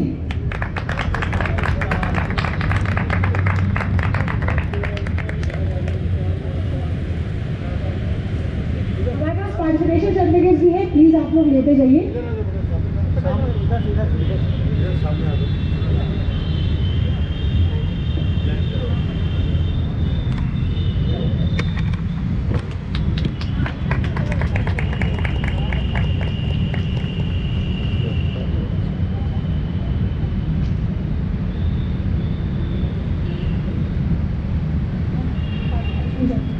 अक्षय प्रताप सिंह, जल्दी जल्दी आते जाइए।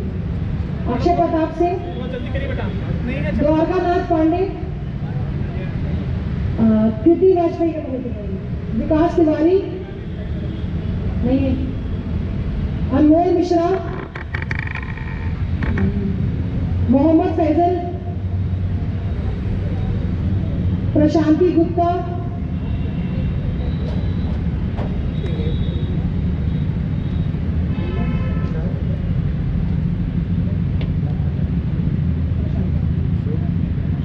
आशीष वर्मा,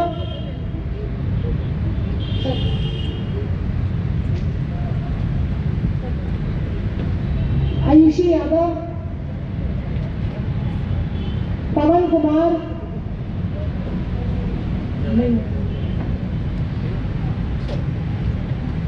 संदीप शुक्ला, कार्तिक सिंह, मोहम्मद अब्बास,